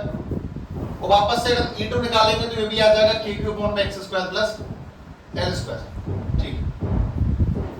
अब हमारे सामने सबसे बड़ी जो विडंबना है वो कौन सी, वो सुनो।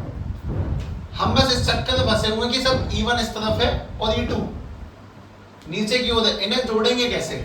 अगर दोनों सीधी होती तो डायरेक्ट प्लस हो जाता, एक ऊपर एक नीचे। इसका कुछ समाधान बताओ, उसके बिना मेरा दिमाग नहीं चल रहा। इसे सॉल्व कैसे करूंगा मैं, बस ये जानने को परेशान हूं, कुछ भी नहीं मात्र। अब इस बात से बचने के लिए अपने पास में दो तरीके हैं। पहला, जिन बच्चों के पास में पीसीएम है, मैं एक झटके लगा दूंगा, क्योंकि बस नहीं है, उन्हें याद करना पड़ेगा फॉर्मूला ट्रिगोनोमेट्री से। और ये वो जगह है जहाँ पे बायो वालों के लिए एक समस्या आती सब कि कोई और तरीका नहीं था क्या? नहीं था शायद, तभी ये बताया गया, वरना होता तो वो बता दिया जाता। क्या सोचते हैं, इसी को सोचते हैं। फिर सुनो, अपने पास में दोबारा डायग्राम देखना, सभी डायग्राम समझना। ये इक्वेटोरियल पिछले वाले से लगभग 3 गुना थोड़ा सा कॉम्प्लेक्स है पहली बार करने में, दोबारा में नहीं है। अपने पास ये ट्रायंगल बना हुआ, सभी ध्यान से देखो। इसमें E1 कहाँ है? ऊपर। E2 कहाँ है? नीचे। और इनके बीच का एंगल कौन सा है? ये वाला। सभी को बस एक छोटे सवाल का जवाब देना है। अगर ये वाला एंगल थीटा है और ये वाला एंगल भी थीटा है तो ये वाला एंगल कितना होगा?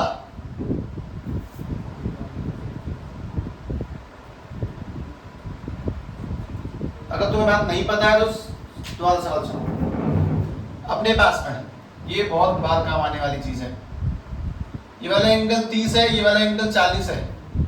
मैंने आज भी, कल भी डिस्क्लेमर दिया था लोगों को जो 11th में आ रहे हैं, तुम्हारी सारी गणित, सारा विज्ञान, सब कुछ जो तुमने पढ़ा वो सब धागा रह जाएगा जब तुम यहाँ एंट्री करोगे पीसीएम में। तब ये 30 है 40 है, ये बोलो, सोचो। 70 क्यों? रीजन भी है उसका, बस 30 और 40। तो ये वाला 110, भाई ट्रायंगल के तीन एंगल होगा, सब 180 होना चाहिए, सीधी बात है। तो 30 और 40 70 110 180। और क्योंकि लीनियर पेयर है तो 110 तो ये वाला हो गया, तो बाद वाला कितना? 70। बस ये तो ऐसे मिल जाएगा ना, 30 40 70, तो बाद वाला 70। हाँ मिल जाएगा, लेकिन फिर भी सोचता हूँ। चलो दोबारा आते हैं अपने पास में। हाँ भाई, ये वाला एंगल है 60 और ये वाला एंगल है 40, तो बाद वाला एंगल 100। डेरिवेशन लेंथी नहीं है, मैं तुम बता दूं।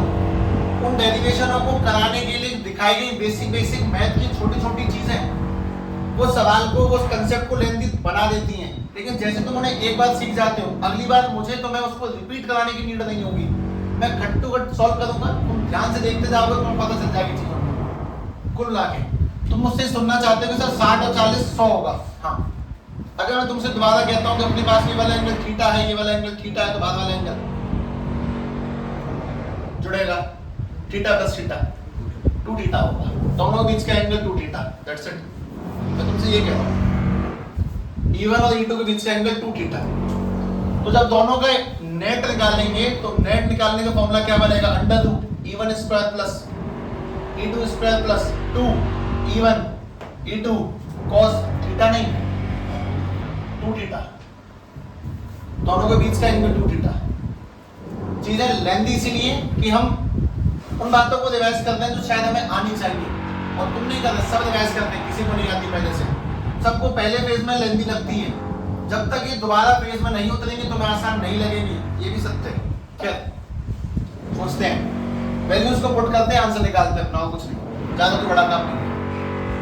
E net is equals to under root, सभी लोग E1 की वैल्यू बोले, KQ अपॉन में x square plus l square का होल स्क्वायर, E1 का स्क्वायर करना है। सभी लोग E2 की वैल्यू बोले, KQ अपॉन में x square plus l square का होल स्क्वायर करना है, प्लस 2 इंटू में E1 की जगह पे KQ अपॉन में x square plus l square multiply E2 की जगह पे KQ अपॉन में x square plus l square multiply cos 2 theta.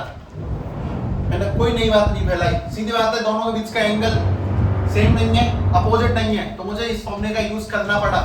मैं क्या करूँ, अगर वो पिछला सीधे सीधे हो गया तो मैं क्या करूँ, ये इससे हो रहा है तो जैसे हो रहा है वैसे सॉल्व कर रहा हूँ, बस बात खत्म। ठीक है, देखते हैं, ध्यान से देखना।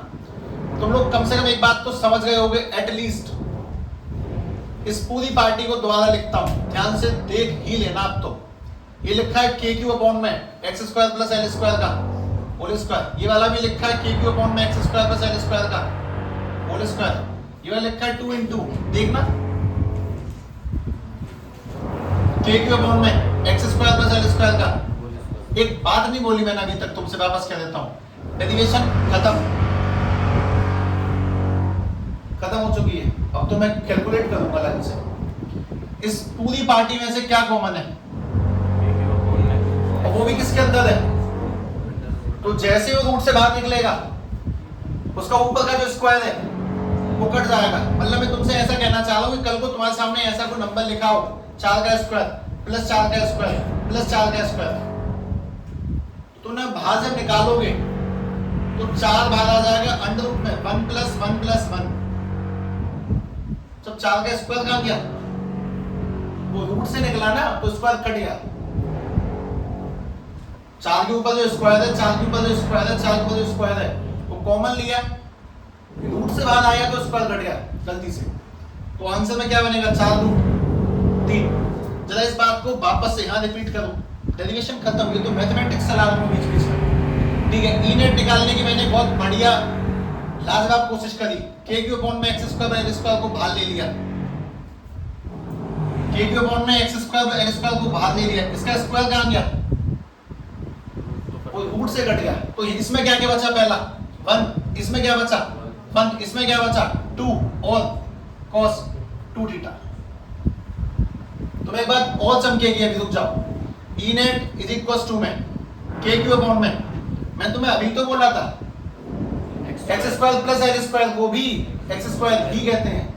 ठीक है, अंडर रूट में तुम्हें ये भी अच्छा लगेगा 1 प्लस 1 2 प्लस के 2 cos 2 थीटा। किसी को cos 2 थीटा का फॉर्मूला आता है, cos 2 थीटा का बहुत लेंथी सा फॉर्मूला है, कोई भी एक फॉर्मूला खोल दो बस, बहुत सारे फॉर्मूले उसके अंदर लाइन से, थीटा माइनस 1 मैं बताता हूं ना तुमको, ये तो ठीक है जो भी चल रहा है, ध्यान से देखना। cos 2 थीटा का फॉर्मूला, ये वो जगह जहां मैं तुमसे बोला कि यहां बाय वालों को समझना पड़ता है, ये वो जगह जहां हमें याद करना पड़ता है। cos 2 थीटा का बहुत लेंथी फॉर्मूला, हालांकि फिजिक्स के डेरिवेटिव बताया जा रहा है, इंटीग्रेशन बताया जाएगा, तुम्हारा चैप्टर नंबर 7 आएगा अल्टरनेटिंग करंट फिजिक्स, उसमें इस्तेमाल होगा, झटके इस्तेमाल होगा जितनी तुमने उम्मीद भी ना करी हो कभी भी। ये खुलता किसमें वो ध्यान से देखो, 2 cos स्क्वायर थीटा -1, आगे भी है 1 माइनस के 2 sin स्क्वायर थीटा, उसके आगे भी है। पर कब तक जाएंगे, छोड़ दो, एक ही काफी है सभी का, एक मेन काम, इसको उधर भेज दो। -1 जब वहां जाएगा तो क्या बन जाएगा, 1 plus cos 2 theta equal to में क्या बचा, 2 cos square theta. Pure mathematics आ रही है, डेरिवेशन खत्म हो चुकी है। जब दोबारा करते हैं ना सवालों को तभी समझ में आते हैं, सवाल एक बार देखने समझ में नहीं आते। खैर E net is equal to में मैं तुमसे एक अपील और है, जरा इसमें से एक चीज कॉमन आ रही है उसे और बाहर निकाल 2, लेकिन बाहर मत लेके जाना है।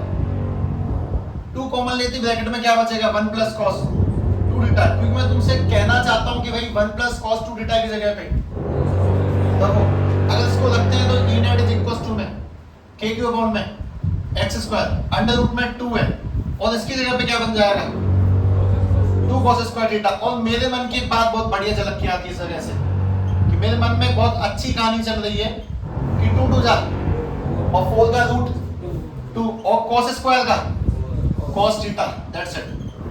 डेरिवेशन फिनिश नहीं हुई है, ये तो पूरी कैलकुलेशन करी नीचे तक।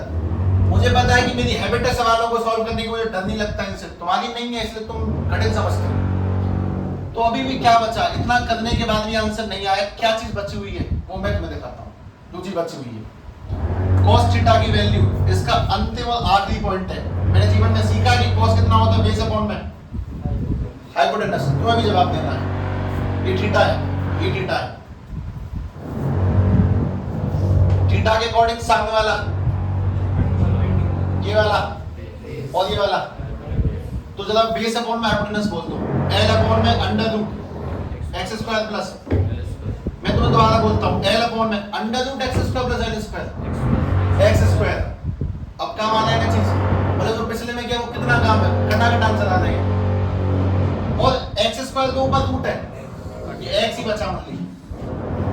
तो ये जो मैं लिखूंगा ध्यान से देखना, E net is equal to में k क्यूब 2 अपॉन में x स्क्वायर इनटू में cos थीटा की जगह पे l अपॉन में x।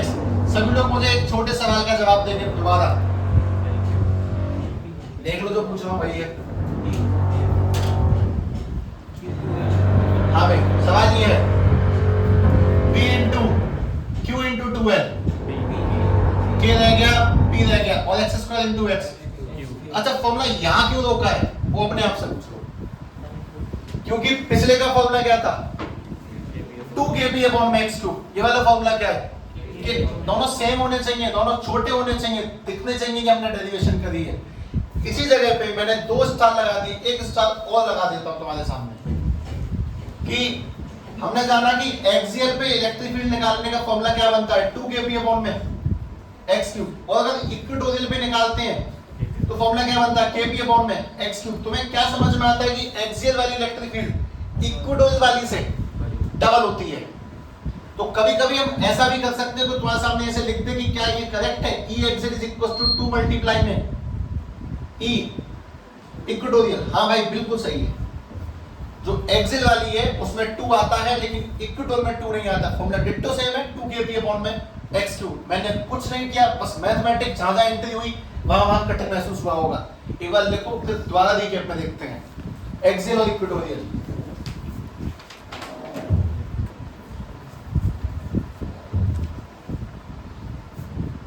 अच्छा चैप्टर में पहले जो चीजें पढ़ी है मतलब वो आसान थी, हाँ रंग हौले हौले करके ही बदले जाते हैं।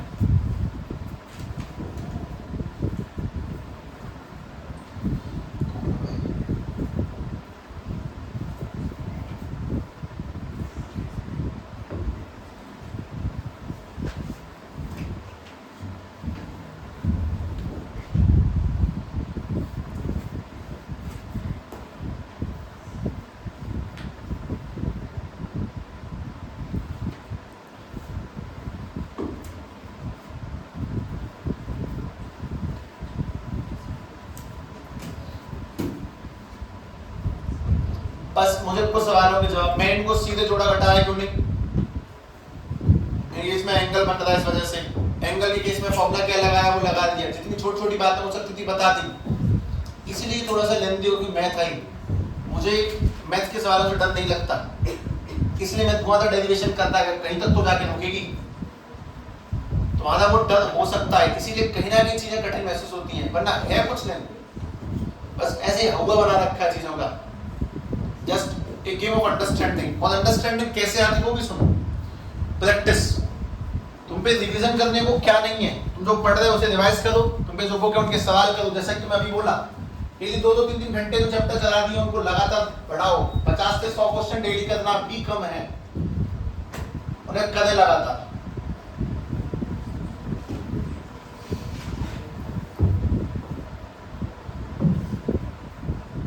इस करने का एक तरीका और है, पर मैंने अगर वो नहीं करा है तो शायद उसका वो कारण होगा। हमारे स्कूल में होगा, सबके स्कूल में उसी तरीके से होगा।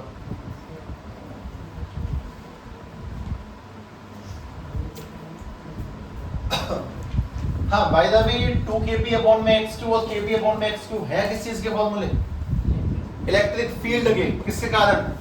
डाइपोल के। 3 फॉर्मूले नहीं 4 आ चुके टोटल। पहला मेन फोर्स अपॉन में चार्ज, दूसरा kq अपॉन में r square single charge, dipole का एक्सियल पे 2 kp अपॉन में x क्यूब और इक्वेटोरियल पे kp अपॉन x क्यूब। और ये डेरिवेशन पेपर में आने लायक है? बिल्कुल है, आ सकती है, और छोटे मोटे नंबरों में क्यों आएंगी, सीधी बात है।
That's why mathematics is an important subject. Physics में कुछ नहीं है, अगर तुम्हें वो आता है असेसमेंट लिटरली कुछ नहीं है, लेकिन ज़्यादा यूज नहीं है, 30-40% इस्तेमाल होगा, 30-40 भी नहीं।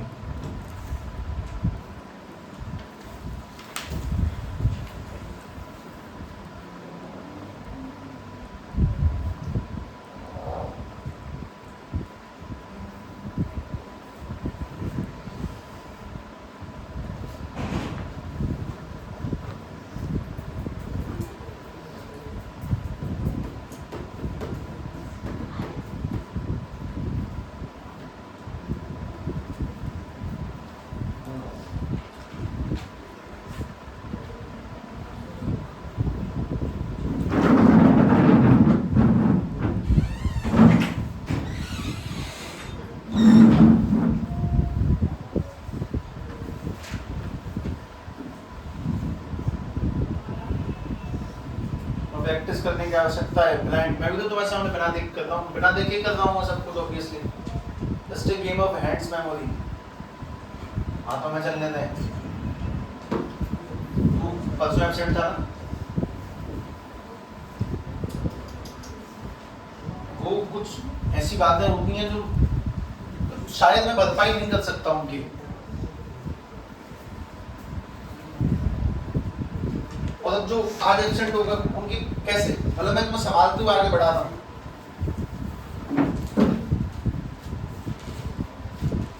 अब एक बात तो बताओ, व्हाट इज डाइपोल?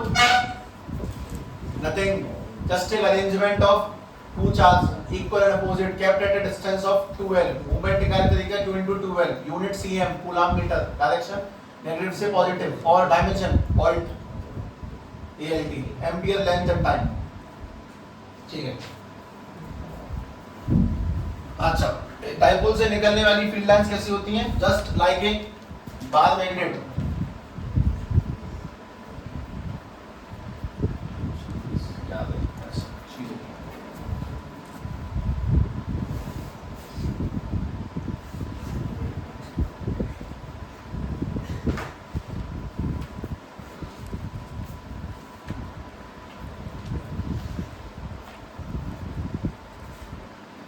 लगता है कि ये तुम्हारे लिए बहुत बेनिफिशियल रहेगा।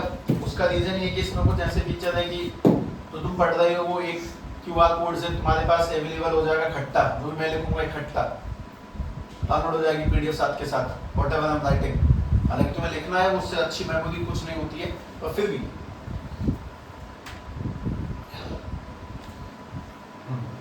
चलो भाई दोबारा आते हैं।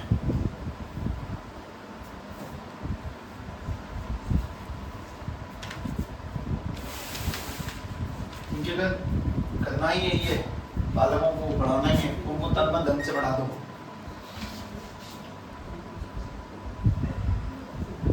अभी हम जनरल पॉइंट नहीं करेंगे ना, उसका रीजन बताता हूँ मैं तुम्हें। एक्सियल से कठिन इक्वेटोरियल था, उससे सही कठिन जनरल है, तो पहले दो कठिन को खा लेते हैं, उसके बाद समझते हैं।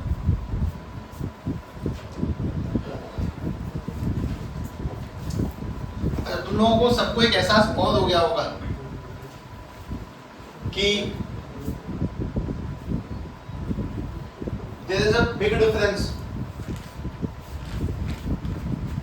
in science of 10th and 12th। 10वीं क्लास से करंट वाले चैप्टर में और यहाँ मात्र चार्ज नाम के चैप्टर में जमीन आसमान का अंतर है। यहाँ पे भी करंट नाम का चैप्टर आएगा तीसरा, 2 चैप्टर तक चार्ज ही चलेगा, सिर्फ चार्ज।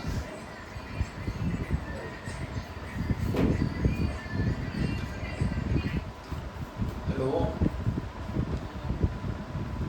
हाँ जी नमस्ते मैम, पहचान लिया नंबर 7 मेरे फोन में आपका? एकदम बढ़िया हूँ। हाँ मुझे पता है, इसीलिए कॉल आया। मैम मैं आपको लगभग 8 या 8:30 के समथिंग कॉल करूंगा डेफिनेटली, अभी थोड़ा सा व्यस्त हूँ। जी मैम, और बिल्कुल आप निश्चिंत रहिए, मुझे अच्छे से ध्यान है, परेशान नहीं होइएगा बिल्कुल, ठीक है? ठीक।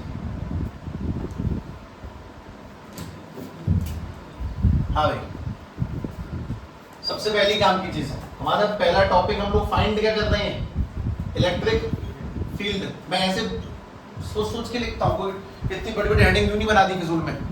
ड्यू टू किसके कारण? इलेक्ट्रिक डाइपोल के कारण। सिर्फ डाइपोल मत लिख देना, क्योंकि तुम जानते हो डाइपोल तो मैग्नेटिक भी होता है। और कहां फाइंड कर रहे हैं? Eight axial position. एक्सियल जो उसके ठीक सामने एक्सिस पे मिलती है, और इक्वेटोरियल जो उसके परपेंडिकुलर। दो काम की डीडी डिस्टेंस डायग्राम बनाते हैं। सबसे पहला पॉजिटिव चार्ज, दूसरा ये वाला कौन सा? Negative charge. दोनों के बीच का डिस्टेंस कितना? L L। हम कौन सी डिस्टेंस फाइंड करते हैं? एक्सियल पे। डिस्टेंस कहां से नापी जाती है? सेंटर से। हमने सेंटर से डिस्टेंस को नाम दे दिया कितना? x। अब मैं तुमसे एक काम बस एक नहीं करवाऊंगा, कैलकुलेशन। क्योंकि कैलकुलेशन तुम्हें घर से करनी चाहिए, मतलब मैं तुम्हें यहाँ बैठा के बोलूँ कि कैलकुलेट करो, दोबारा रिवाइज करो, वो कुछ चीजों के लिए किया जाएगा, इनके लिए नहीं। ऑब्वियसली लोगों की डिस्टेंस बहुत ज्यादा, ये लाड़पुर से आए दोनों, आने में आधा घंटा, जाने में आधा घंटा, और मैं बस यहाँ लिखवाऊं, दैट इज नॉट ओके। तुम रिवीजन घर पे करो उन चीजों का जो तुम पढ़ो, डाटा लो, उसे रिवाइज करो, वो बहुत इंपॉर्टेंट है। खैर ध्यान से देखें, ये डिस्टेंस बताओ, दूसरे वाले चार्ज से डिस्टेंस कितनी है? x माइनस एल, ठीक है। और पहले वाले चार्ज से डिस्टेंस कितनी है? x plus L. ये अपना पहला चार्ज है, ये वाला दूसरा चार्ज है। जरा ध्यान से सोचो, समझो और बोलो। पहला पॉजिटिव चार्ज है, तो पहले से इलेक्ट्रिक फील्ड आगे होगी दूर, यानी इस तरफ होगी E1, दूसरा नेगेटिव है तो नेगेटिव की अपनी ओर जाएगी यानी कि E2। और नेट निकालने के लिए इस वक्त तुम फॉर्मूले का इस्तेमाल नहीं करोगे, बस साफ दिख रहा है कि दोनों अपोजिट है तो सीधे घटा दो, किस में से किसको, क्योंकि ये वाला पास है, यानी कि हम लोग बनाएंगे E2 माइनस के E1। अब मुझे तुमसे ये भी जानना है कि इलेक्ट्रिक फील्ड निकालने का फॉर्मूला K क्यूब अपॉन में R स्क्वायर होता है, तो अगर E1 निकालेंगे तो K क्यूब अपॉन में पहली वाली डिस्टेंस x प्लस l का होल स्क्वायर, और E2 निकालेंगे तो दूसरी वाली डिस्टेंस K क्यूब अपॉन में x माइनस l का होल स्क्वायर। अब तुम्हें नेट निकालने के लिए क्या करना है, E2 यानी कि K क्यूब अपॉन में x माइनस l का स्क्वायर और माइनस के K क्यूब अपॉन में x प्लस l का स्क्वायर, डेरिवेशन खत्म। तो मैं आगे स्टेप क्या करना है, common LCM solve that's it, बस इतनी ही है डेरिवेशन और कोई बड़ी चीज नहीं है, वो तुम समझना सीखो, नथिंग। अब जरा वापस से देखते हैं दूसरा डायग्राम देखो, दूसरा इक्वेटोरियल, दूसरा डायग्राम है इक्वेटोरियल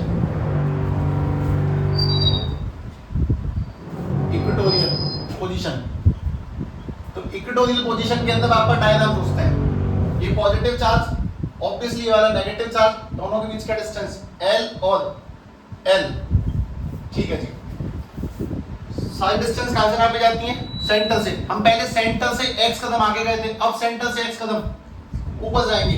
ये डिस्टेंस बोल दो under root x square plus l square, ये वाला distance under root x square plus l square, क्योंकि पॉजिटिव है तो पॉजिटिव से बनने वाली जो इलेक्ट्रिक फील्ड होगी वो चार्ज से अवे होगी, और नेगेटिव से बनने वाली चार्ज के पास होगी। इनके बीच का एंगल कितना है, क्योंकि ये वाला थीटा ये वाला थीटा, दोनों थीटाओं का सम किसके इक्वल, 2 थीटा के।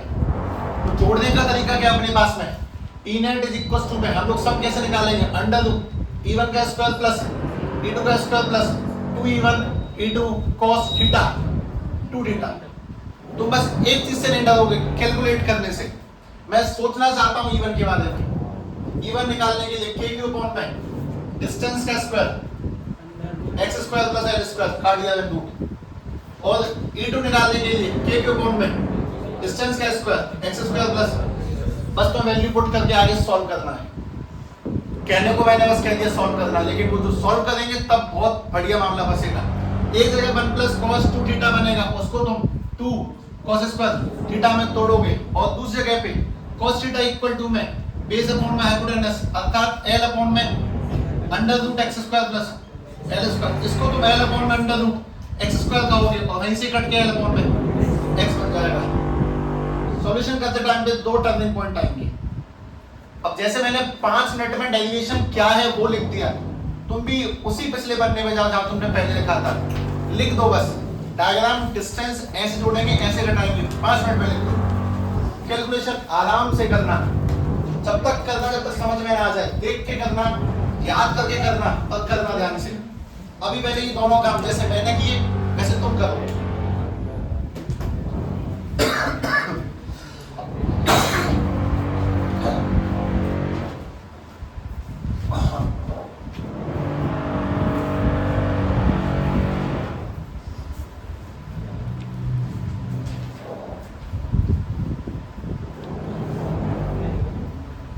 पहले एक्सियल घटाएगा, E1 E2 हटा के नेट वगैरह सब लिख दो, सॉल्व मत करना बस। जहां तुम्हें लगता है कि डेरिवेशन तो यही खत्म हो गई बस वही काफी है,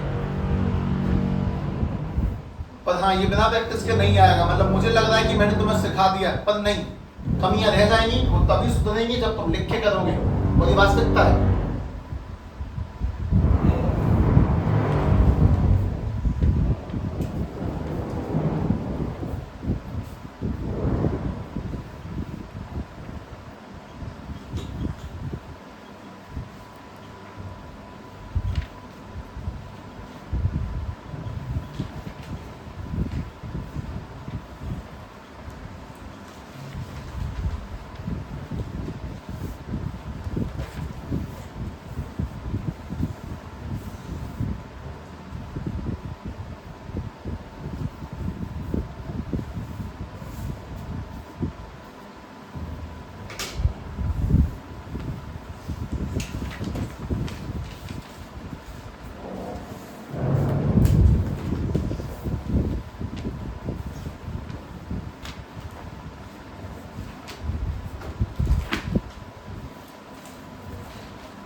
इसको इतना प्रैक्टिस करना कि मेमोरी में सेट हो जाए, हाथों की मेमोरी में, दिमाग में भले ही ना हो।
वो आ गया बोर्ड। हाँ जी, अंदर ये ना सारी किट विट एंड सब कुछ। हाँ हाँ ठीक है, मैं से लगवा दूंगा।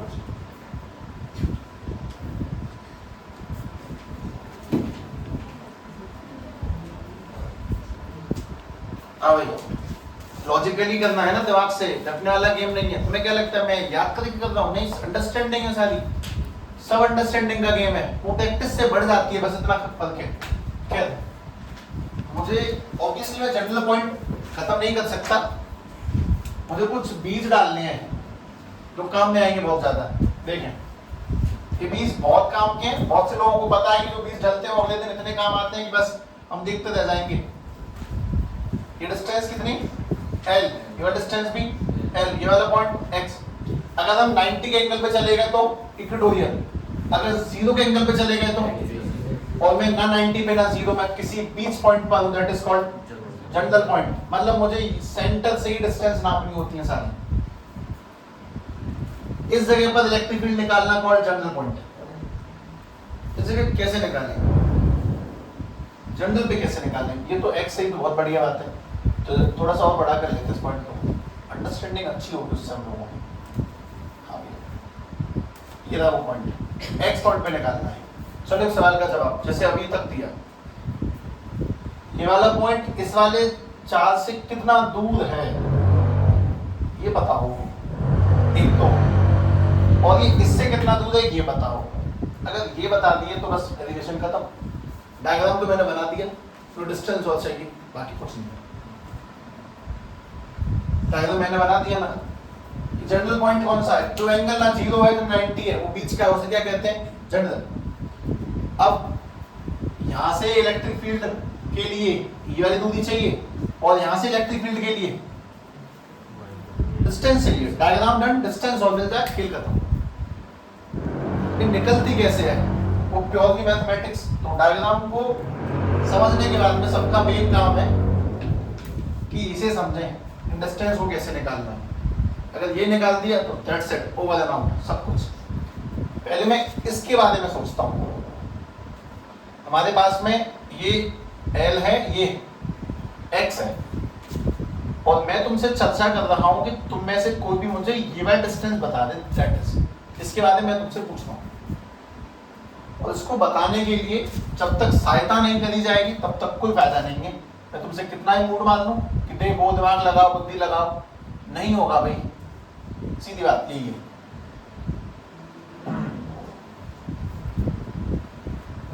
एक मिनट रुको, ठीक है। ये वाला एंगल थीटा ले लिया, पीछे वाला एंगल, एक मिनट, मतलब ये थीटा है तो ये पीछे वाला एंगल, हाँ अब सही है, और बढ़िया। चलो और सवालों के जवाब देंगे, छोटे मोटे क्वेश्चन हैं ऐसे, सिर्फ सवाल है। इसको मैंने यूं ही बस मन किया मेरा, इस डिस्टेंस को मैंने आर नाम दे दिया। मैंने इस डिस्टेंस को आर कह दिया, मुझे आर निकालना है। एक तो ये निकालनी है, जितना दिमाग में यहाँ डालूंगा उससे ठीक आधा मैं बाहर डालूंगा, और उससे भी ठीक आधा मैं डेरिवेशन करने में लगाऊंगा। सारा गेम डिस्टेंस निकालने का। ध्यान से सोचो, सुनो। अभी जस्ट अभी तुम्हें एक बात बोली गई थी, जस्ट अभी इमीडिएटली, ये थीटा है ना, तो सामने वाला मतलब इस लाइन को गायब किया जा रहा है, ये परपेंडिकुलर है, और ये नीचे वाला बेस पूरा कंप्लीट बेस होगा। फिर राइट एंगल ट्रायंगल तो यही है। ऐसे नॉर्मली सुनते चलो, नॉर्मली हल्का हल्का सा। सभी लोग मुझे बोलेंगे साइन थीटा कैसे निकलता है, पी अपॉन में एच। अच्छा, तो साइन थीटा के अकॉर्डिंग पी की वैल्यू तो नहीं पता अपन लोगों को, एच कितना है, जब मल्टीप्लाई करेंगे तो x sine theta equal to p. तो बस अब ये काम पीछे जाए थी, x square plus l square क्या बोल देते हैं। पहली बार में दिक्कत हुई, लगातार यूज की कम से कम 3-4 बार। ये पहली बार में दिक्कत देगा, लगातार यूज होगा, एक आध बार नहीं, इस चैप्टर में, अगले में, उससे अगले में, उससे अगले में। तो ये बीज है, आगे तक बदलेंगे, समय लगता है इनको उगाने में, बस ये वही समय है, उसको देखो। ऐसे मेरा मन किया कि मैं तुमसे पी तो निकलवा ही लिया है, अब मेरा और मन करता है कि चलो तुमसे cos थीटा बोल देता हूँ। cos थीटा कैसे निकलता है, बेस अपॉन में, तो बेस नहीं पता मुझे, और हाइपो कितनी है, उधर बेस की मल्टीप्लाई में, तो s cos theta is equal to में बेस। अब तुम मेरे मन की एक बात सुनो, मैं तुमसे अभी बोला कि भाई परपेंडिकुलर होता है कितना, x sin थीटा, और बेस कितना होता है, x cos थीटा। मतलब ये परपेंडिकुलर यानी इसको बोलते हैं x sin थीटा, और ये बेस है, मतलब ये कितना, x cos थीटा। ठीक है, सवाल का जवाब चाहिए मात्र। ये पूरा x cos थीटा है, उसमें से ये वाला हिस्सा है l, ये वाला हिस्सा है l, ये पूरा है x cos थीटा, ये वाला हिस्सा है l, तो बचा हुआ हिस्सा बड़े में से छोटा है ना, x cos theta minus l, रंगा शर्मा की तरह, बड़े में छोटा। ऐसा कोई लॉजिक नहीं, यहाँ चलते हैं, वो मैथ में नहीं चलते हैं। अच्छा सुनो, दोबारा से आ जाओ, एक मिनट, मैंने थोड़ी जल्दी करी, थोड़ी सी बस। मुझे दरअसल निकालना ये है, आर निकालना, मुझे ये निकालना। तो मैं इसको निकालने के लिए तुमसे ऐसे कह रहा हूं कि देख भाई, हमें आर निकालना है। हाँ, इसका परपेंडिकुलर कितना है, साइन थीटा, और इसका बेस कितना है, एक्स cos थीटा माइनस के एल। बीज डलने में समय लगता है, और आज जो डाला ये इतना यूजफुल रहेगा कि तुम्हें आइडिया भी नहीं होगा। दिक्कत बस ये कि फिजिक्स को समझने की कोशिश पहले दिन से अब की जा रही है। काश हम लोगों ने 11th में थोड़ी ध्यान से पढ़ी होती, काश स्टार्टिंग से पढ़ रहे होते तो शायद आसानी रहती, पर अगर वो दिक्कत तब गई तो गई। यहाँ पे समय के साथ समझना सीखो कि शब्द रखो, इतना कठिन है फिर भी करा रहा हूँ क्योंकि जरूरी है। खैर तुम मुझे बताओ, आर कैसे निकलेगा, पीजीटी। दुनिया जानती है आर स्क्वायर इक्वल टू में परपेंडिकुलर यानी कि x sin थीटा का होल स्क्वायर प्लस ये बेस यानी कि x cos थीटा माइनस के l का होल स्क्वायर। यूं ही सॉल्व करते चलते चलो, ये बन जाएगा x square sin square theta, ये a माइनस b का होल स्क्वायर यानी कि ये वाला x square cos square theta plus के l स्क्वायर माइनस के 2xl cos थीटा। तुम्हें एक बात और दिखी, इसमें से x स्क्वायर कॉमन है, और जैसे x स्क्वायर कॉमन लिया तो ब्रैकेट में sin square plus cos square यानी कि 1 यानी जाएगा x स्क्वायर माइनस के, इसको एक मिनट ये प्लस के l स्क्वायर माइनस के 2xl cos थीटा। मेरे मन का काम कर लो, मजे आ जाएंगे।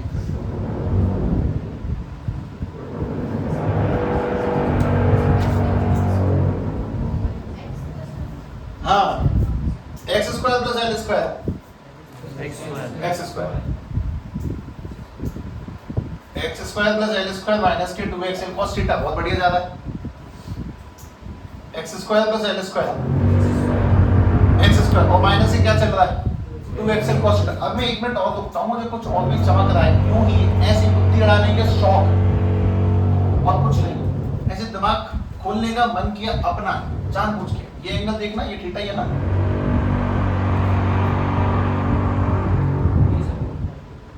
तब तुम यहाँ तक तो खुश हो ना। बस ये लिखा है एक्स स्क्वायर माइनस के 2xl cos थीटा, ये डिस्टेंस आ गई, ये अभी मॉडिफाई होनी है, अभी सॉल्व होनी थी, मैं ऐसे बन गया जानबूझ के, क्योंकि इससे आगे तो मुझे डर लगा कि शायद तुम अब परेशान होते, इसलिए हटा दिया। मैं तुम्हें बात ये कह रहा हूँ कि ये वाली जो डिस्टेंस है वो फिलहाल इस पर भी हटेगा भाई, तो लगेगा under root x square minus के 2xl cos थीटा आ रही है, तो शायद वो वाली distance under root x square minus 2xl cos theta शायद प्लस 2xl cos थीटा आएगी, शायद डिराइव नहीं किया, बस यूं ही कह दिया। चलो ठीक है, अब मैं इसे मिटा देता हूं तुम्हारे लिए वापस से, ये भी सॉल्व होगा, ये भी और सॉल्व होगा। अब ये इतना सा बचेगा, बस एक प्लान का 4 अंगुल तक ही आएगा, ये मान लो सॉल्व किया नहीं किया, अभी थोड़ा सा डरावना माहौल बन गया इस वजह से। खैर दोबारा सुनो, जनरल पॉइंट का मतलब क्या है, अपने पास में ये प्लस का क्यू चार्ज है, ये वाला माइनस क्यू चार्ज है, तुम्हें कुछ बातें समझ में आ जाने के बावजूद भी अगर उन्हें वापस बार बार बोल के रिपीट किया जाता है तो डेफिनेटली उनका कोई लॉजिक रहा होगा या फिर रहेगा। इसीलिए इन दोनों के बीच की डिस्टेंस क्या क्या मान ली जाएगी 2l, दोनों को सेंटर से l कहते हैं। अगर मैं u पर चला गया तो इक्वेटोरियल, u आगे चले गए तो एक्सियल, और मैं u नहीं गया, मैं ऐसे आ गया, that is called general point. मेरा प्रश्न बस इतना सा है कि मुझे एक तो कोई भी गिवन डिस्टेंस दे दो, और कोई भी आदमी एक गिवन डिस्टेंस दे दे। पिछली बार तुमने दोनों चार्ज से डिस्टेंस निकाली थी, देखना तुमने पिछली बार मुझे बोला था कि पॉजिटिव वाले चार्ज से एक्सियल डिस्टेंस कितनी है x प्लस एल, और नेगेटिव वाले से कितनी है x माइनस एल। मैंने दोनों को सॉल्व किया। इक्वेटोरियल में तुमने मुझे बोला कि ये वाला डिस्टेंस यहाँ से कितनी है x square plus l square के ऊपर रूट, और ये वाली भी कौन सी है under root x square plus. पर इस बार ऐसा है कि दोनों डिस्टेंस सेम तो होने वाली बिल्कुल नहीं है। मैं बस इस जगह फंसा हुआ हूं कि मैं डिस्टेंस आके निकालूं तो निकालूं कैसे, एंड नथिंग एल्स। ये डिस्टेंस निकालना खेल है, ये डिस्टेंस कैसे निकलती है। मैंने कोशिश तो की सॉल्व करने की, पर मन में कुछ दूसरा विचार है जो बोला जा सकता है, वो दूसरा विचार काफी अच्छा है, वो समझो। ये डिस्टेंस छोटी है कि बड़ी इसके मुकाबले, ये छोटी है, ये वाली बड़ी है, और इन दोनों के बीच में कौन सी डिस्टेंस है x। ठीक, तो जो छोटी है उसमें लगाएंगे माइनस, जो बड़ी है उसमें क्या लगाएंगे प्लस। जो काम मुझे सॉल्व करना चाहिए मैं डायरेक्ट करता हूं। छोटी वाली को बोलेंगे x माइनस के l cos थीटा,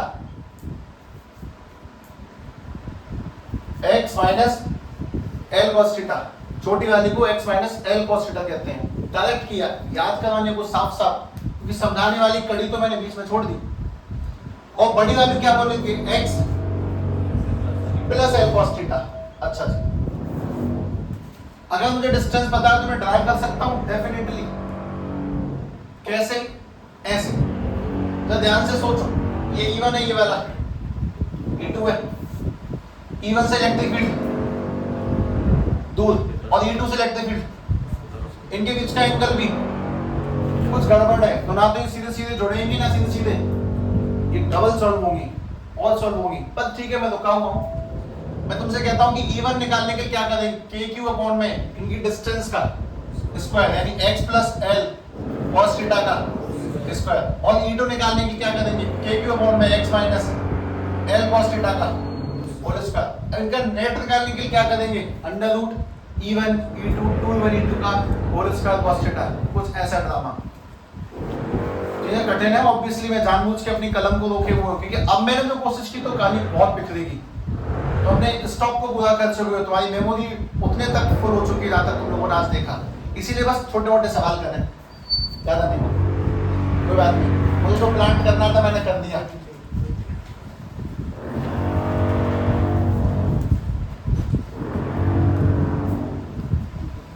बहुत बेसिक सवाल है, बहुत बेसिक सा। माइनस के टाइम माइक्रोकूलम है और ये प्लस के टाइम माइक्रोकूलम है। इनकी बीच की डिस्टेंस है 100 सेंटीमीटर।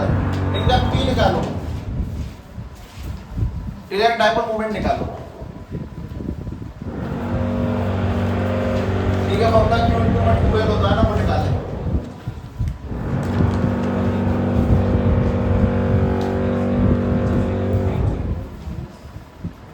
तो मैं कुछ बातें सिखाई गई थी, M U N F P सब कुछ।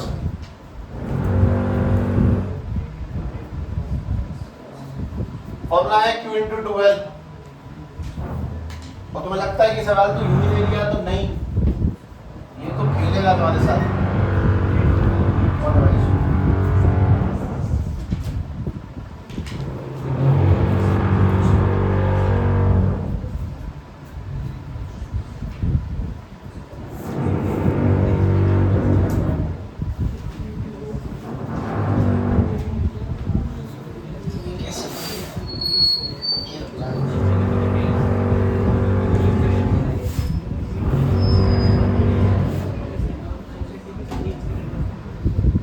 फॉर्मूला देखो, P बराबर Q × 2L। Q की वैल्यू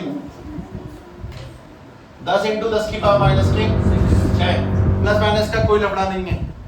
वेक्टर क्वांटिटी में तीर लगा दो बस, उसमें प्लस माइनस नहीं लगाते। फोर्स कैसी क्वांटिटी है? वेक्टर, कोई पॉइंट नेगेटिव नहीं। इलेक्ट्रिक फील्ड कैसी क्वांटिटी है? वेक्टर। डायपोल कैसी क्वांटिटी है? वेक्टर। प्लस माइनस नहीं रखेंगे, बात खत्म। इनटू में 2L कितना है? 200 नहीं है, 2L मतलब दोनों के बीच का गैप इकट्ठा 100। क्योंकि अक्सर सिंपल सी बात है, जिसके सामने भी रखा जाएगा वो 100 को 200 करके आता है। 100 सेंटीमीटर, और सेंटीमीटर दुनिया चलती नहीं है, फिजिक्स सेंटीमीटर से मीटर डील करेगी। हमें ये याद होना चाहिए, kilo hecto decametre deci centi millimetre. तुम सभी लोगों ने अगर नहीं देखा है तो सीधी सीधी बात है, 5th क्लास में आता है यूनिट्स का कन्वर्जन। मुझे अगर किसी 5वीं छठी के बच्चे को ये सिखाया पड़ जाए, मैं उसकी हड्डियां तोड़ दूंगा, पर सिखा दूंगा। उसे नहीं बताना कि क्या काम में आएगा। अब इसको करना कैसे वो सुनो। अगर हम सीधे जाएंगे तो क्या करना है? मल्टीप्लाई। उल्टे जाएंगे तो क्या करेंगे? डिवाइड। किससे? वो सुनो।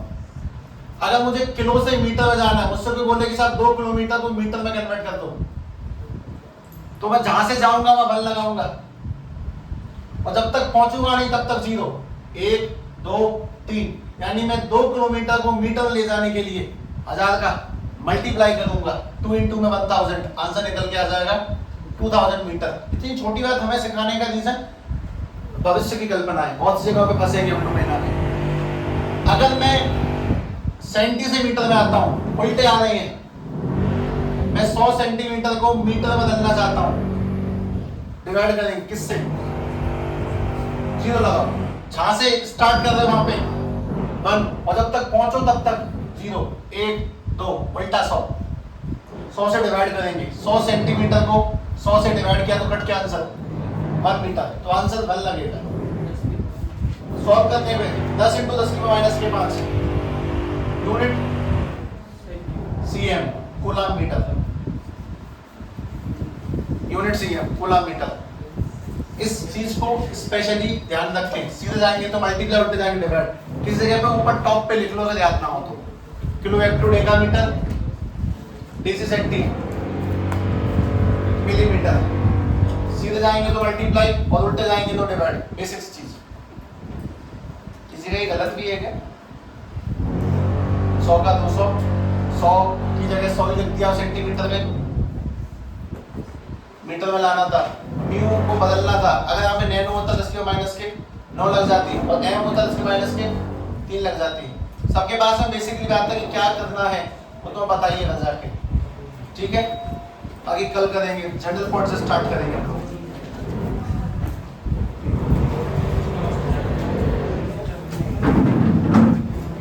निकलना ध्यान से।